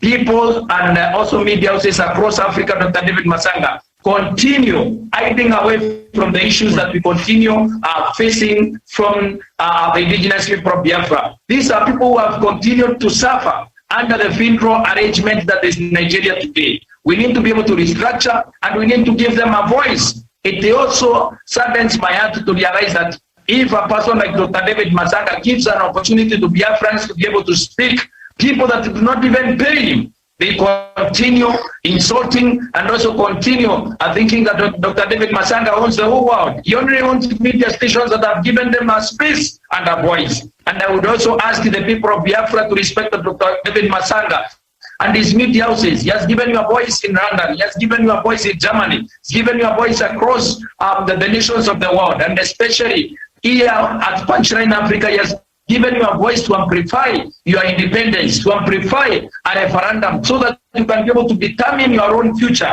You should be able to give Caesar what belongs to Caesar, and Dr. David Masanga the respect that he deserves. When you continue asking Dr. David Masanga to intervene on your affairs, the only thing he can do is to give you a voice, to help you and also bring us on board so that we can help you speak for yourselves, so that you can be able to grow and also have an opportunity to be able to be granted your own freedom and your own independence as the people, indigenous peoples of Biafra. There's nothing more Dr. David Masanga can do. He has invested millions of dollars to help his media stations run and also bring you to speed so that the world can be able to see what is happening in Nigeria. We need to be able to tell the world the truth, that Dr. David Masanga does not owe you anything else. He has done anything humanly possible. He has spoken, given his voice over the same. You can be able to go back to history, and history is going to be kind to him and his organizations because he has been able to give you a voice. And we continue on the same vein like Dr. David Masanga,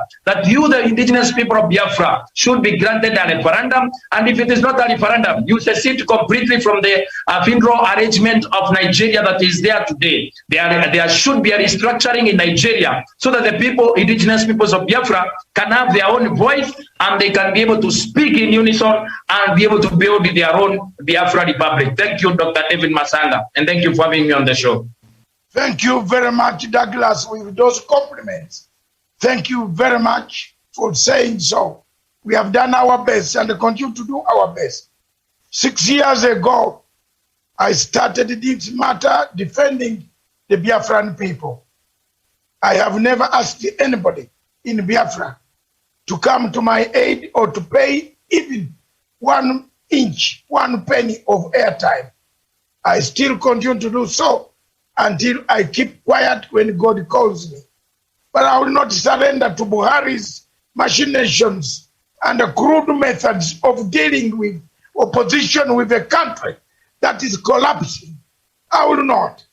As an African scholar, I will speak my mind out and stand for the truth. It will set me free one day. Professor Nyari, just a comment. Dr. Masanga, as I've said that Africa has got work to be done. We can't run away from it. I've quickly gone through what our comrade Onuja was trying to say, Mike. And I found to say that Nnamdi Kanu, his rights have been violated. Kenya is a signatory and has ratified African Charter. Nigeria has done the same. I'm happy that Kanu has advised his lawyers are working on it. So what we need to do is that Dr. Masanga, we need to team up. We can't allow these African dictators, Dr. Masanga, to take Africa as if they own Africa. They cannot, and I want to thank you sincerely that you have done Africa great because, Dr. Masanga, you have given us a voice.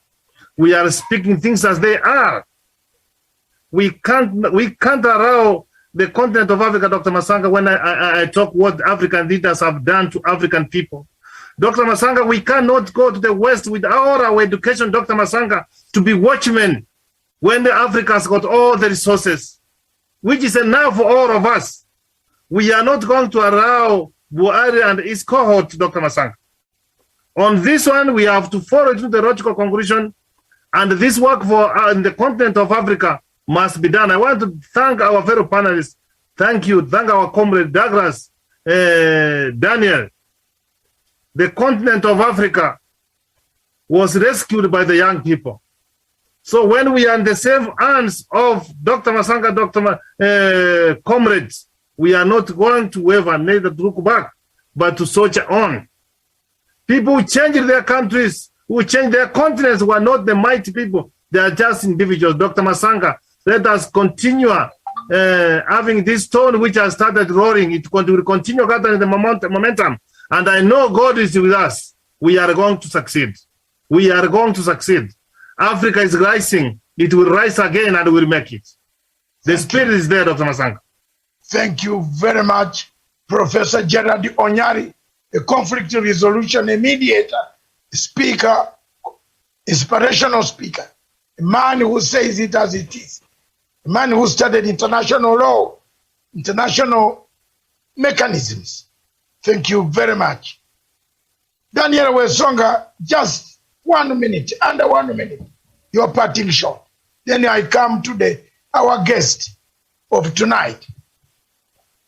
Yes, thank you very much, Dr. Masanga David. And of course, our clarion call and our banner still remains that President Muhammadu Buhari should exit power and give the rest of Nigeria, not only the Igbo people, the Biafrans, the freedom to govern their destiny, but the entire Nigeria, because his leadership has failed the people of Nigeria big time.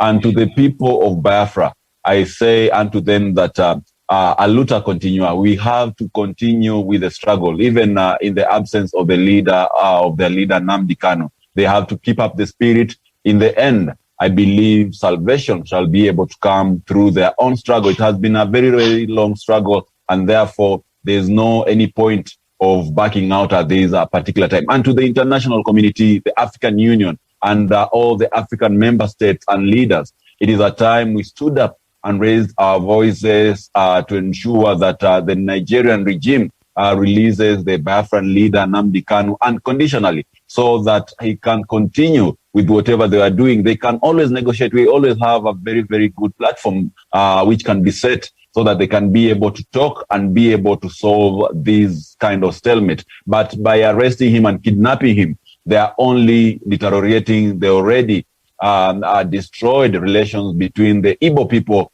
and the leadership of President Buhari. I submit. Thank you very much, Daniel Sean Wesonga. World watches while Biafra, the Biafrans are being killed. The world watches, the AU is watching the slaughter in Enugu, Onitsha, Port Harcourt, Lagos, all the southeastern states. There is bloodshed. My brother Mike Onoch from Dubai, under 2 to 3 minutes, bring us the message we should take to the world. Thank you very much. Thank you very much, Dr. Masanga. First of all, I want to thank you so much. You are 1 in a million for giving us this platform to air our view. I see a similarity between you and our leader, Mazi Kanu. Mazi Kanu does not fight for anybody, anyone. That is one thing about, and you and him have the same similarity. Masanga, Biafrans will never forget. We don't forget those who help us when we are in need. All right, now my parting shot. I want to re-emphasize and I want to maintain, I want to reiterate that technically Mazi Nnamdi Kanu is still in Kenya. He is not in Nigeria. And you know what that means. It means that Nigeria has lost jurisdiction to try Mazi Nnamdi Kanu. I believe in the rule of law. As a legal student, if Mazi Nnamdi Kanu has to go to the Federal Court Abuja to be tried, then that is a violation of his fundamental human rights. And we cannot allow that to happen. We must have what you call trial within trial. In order for us to do what? To talk about this extraordinary rendition, to talk about this violation of his right, because extraordinary rendition violates the Constitution and federal law. Its very purpose is to send people for interrogation to places where in the United States, the rule of law does not apply. And Nigeria, the rule of law does not apply. Because now, Nigeria and Britain, they have a treaty, extradition treaty. So what we are saying is, take Mazi Nnamdi Kanu back to Kenya. Let Kenya apologize and then send him back to the United Kingdom. Then Nigeria can now apply for extradition. Then they will go to court in the United Kingdom. If Nigeria make their case and they win, Mazi Nnamdi Kanu will be extradited back to Nigeria to stand whatever trial they want him to. That is called rule of law. This is not a Janjaweed Kangaroo court. we must follow the rule of law. So that is what I am maintaining, and that is what I am still saying, that Mazi Nnamdi Kanu should be taken back, of course, to Kenya, and from Kenya to United Kingdom, because Nigeria does not have jurisdiction. For you to try a case, you must have a jurisdiction. And if you don't have jurisdiction, if you've lost the jurisdiction, then you might as well forget about it. Now, people might hear me talking about Kenya. They might say, why are you mentioning Kenya? Now, in law, there is what we call conditio sine qua non. Now, what is conditio sine qua non? Conditio sine qua non is very simple. It means that without which not,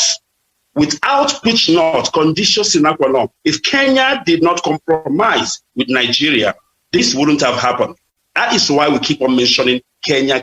They're more like an accomplice, and they need to work hard in order for them to clean their name. Because I pity the Kenyan people. They don't want this. This is not the government they voted for. So you cannot drag the good name of the Kenyan people into mud by committing such heinous crime against humanity. Now, finally, before I go, during the Civil War, there was economic blockade. There was media blockade on Biafra, and people were slaughtered in millions, and Britain was enjoying. Now, the difference now is this. We have youth of Biafra who will never give up. These people we are fighting with, their old men, and they will pass away very soon, and the youth will continue, and they will not stop until Biafra is restored. We will not stop until Mazi Nnamdi Kanu is acquitted unconditionally, because he is still in Kenya. Thank you very much, Dr. Masanga, for this great opportunity and privilege. I really appreciate it. Thank you very much. Thank you very much, Mike Onocha. Always keep a watch. Take our programs further. We are part and parcel of a struggle that we yearn that one day, and one day alone, the people of Biafra will get the freedom they yearn for. The people of Biafra will be free, will be set free from the hands of Buhari, the regime that has gone down in history as a butcher regime, the butcher of Abuja. Buhari must be brought to accountability. If Africa is to move forward, why should we allow a nation of 250 million people to sink and sink and sink and sink every day? We see that happening. One of the points that you raised that shook me up to now is you said Nigeria is a kidnapping market is very lucrative in Nigeria. Kidnapping market is a market where people are kidnapping others for money. Today is a day for missing people. People who have missed worldwide. Some people wake up of their houses and they don't come back for years and years and years and forever. And when you say Nigeria is a lucrative place for kidnapping, you have even sent my blood very far. I don't know what we can say here, but it is very terrible. If this is the type of nation with 7 terrorist groups from Jania, Iswa, Isagies, AISGS, or Al-Qaeda Maghreb, Al-Qaeda, Boko Haram, ESN, all this. My God, may someone come up and help Africa. And unfortunately, the African Union is gone. The Commonwealth will hold the Commonwealth Summit in London. Brother,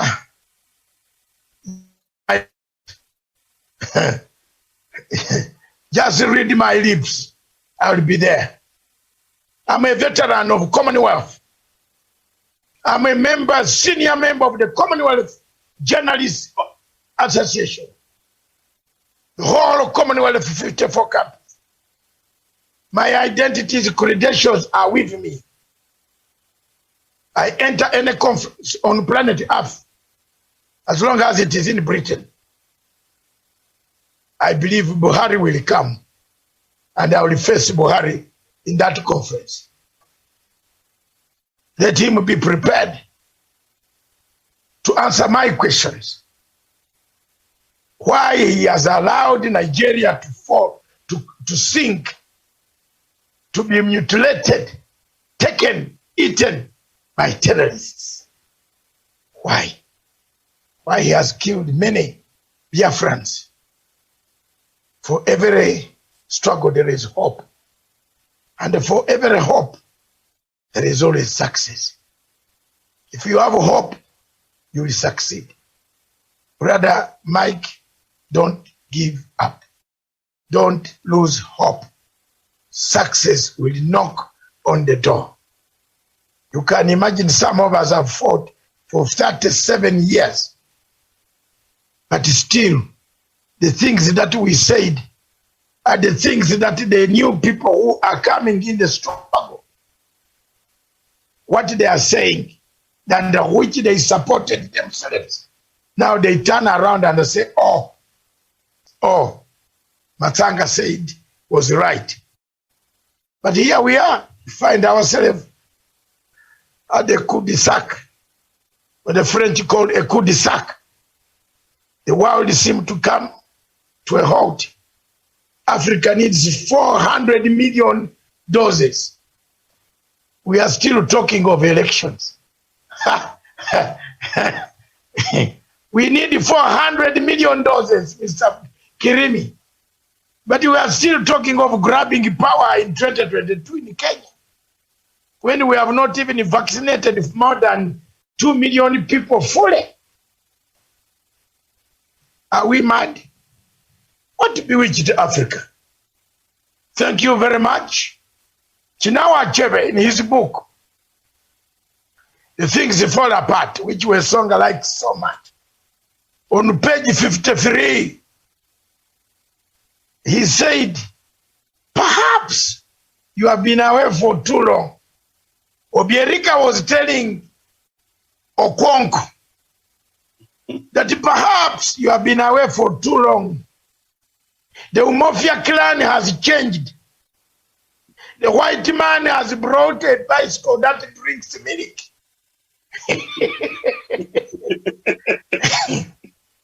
And guess what followed the sentence, Kirimi?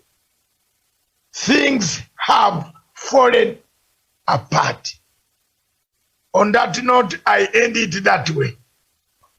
I know, Daniel, you are smiling behind there, and Kirimi, look at that page. I've never forgotten. You know, I did my O-levels in 1974. Can you believe that? I believe none of you here were born yet. 1994. Douglas. And the rest. I read that book and I passed English literature with a distinction #2. And it was one of the most interesting books that I wanted to have. Even today in my home in London, I have 2 books, two copies. Somebody snatched one, but I kept that one. I read in 19 because there have been new versions. But Chinua Achebe said, things have fallen apart. A bicycle drinks milk, white milk. You know what white milk was? Kirimi, do you know what white milk was? White milk is oil. If you mix oil with, if the car bursts the gasket and the water goes into the oil engine, what comes out is white. So when this oil was put on the chain of the bicycle and the water was poured on it, something white came out. And then Obierika said, oh no, you have been away for too long, my brother Okonko. Perhaps go slowly. Things have changed in your Mafia clan. Things have really changed in Nigeria. Buhari has turned on eating his own people and he kills them. As we speak now, more are being shot. Tonight, as we speak, the world must turn its attention on these heinous crimes that are being committed across in the Sahara region. Thank you very much, all of you. God bless you. God give you guidance.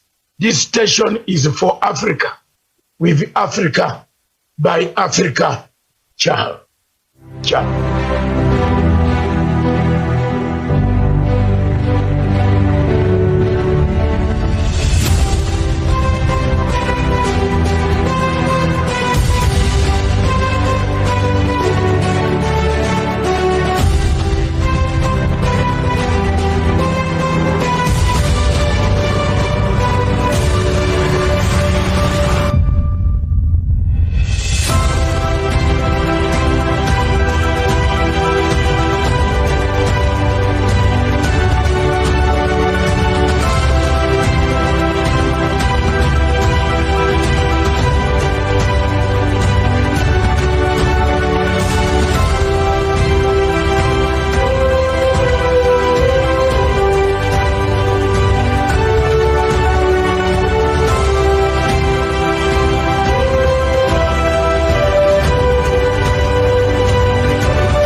On your mobile.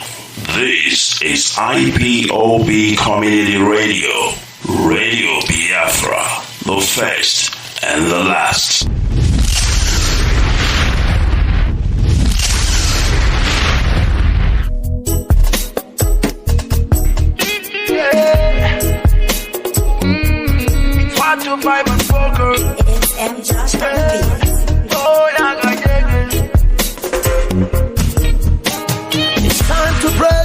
From the chains, it's time for our freedom, Africa. Cause we can never let them negotiate our freedom, no. Hundreds of years is gone. No Messiah came for the black man. Told us that Jesus died for the black man still they suffer.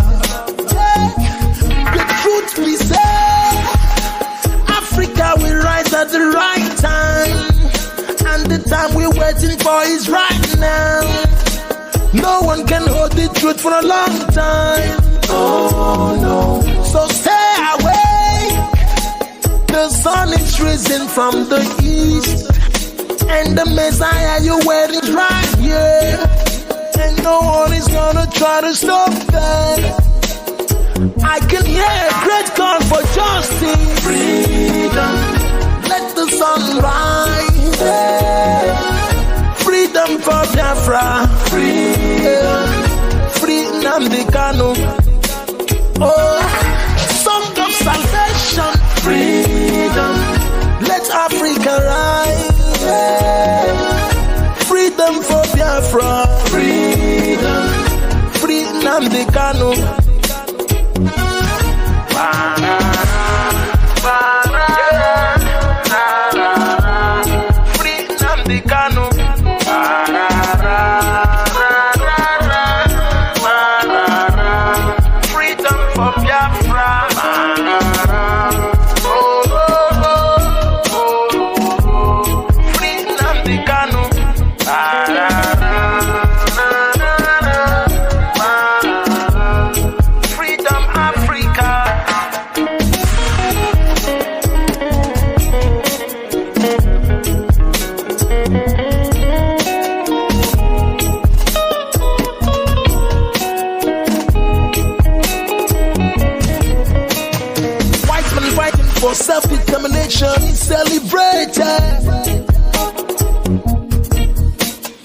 Black man seeking for self-determination is the separatist and the terrorist.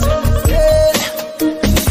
When they jail a black freedom fighter, they jail in African freedom.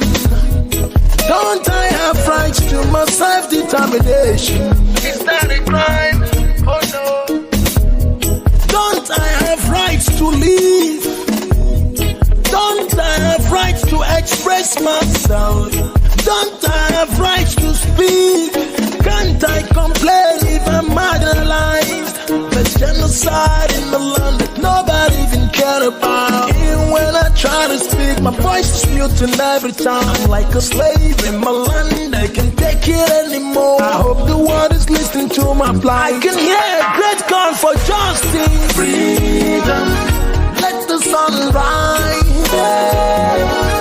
Freedom for Biafra. Freedom, free Nnamdi Kanu.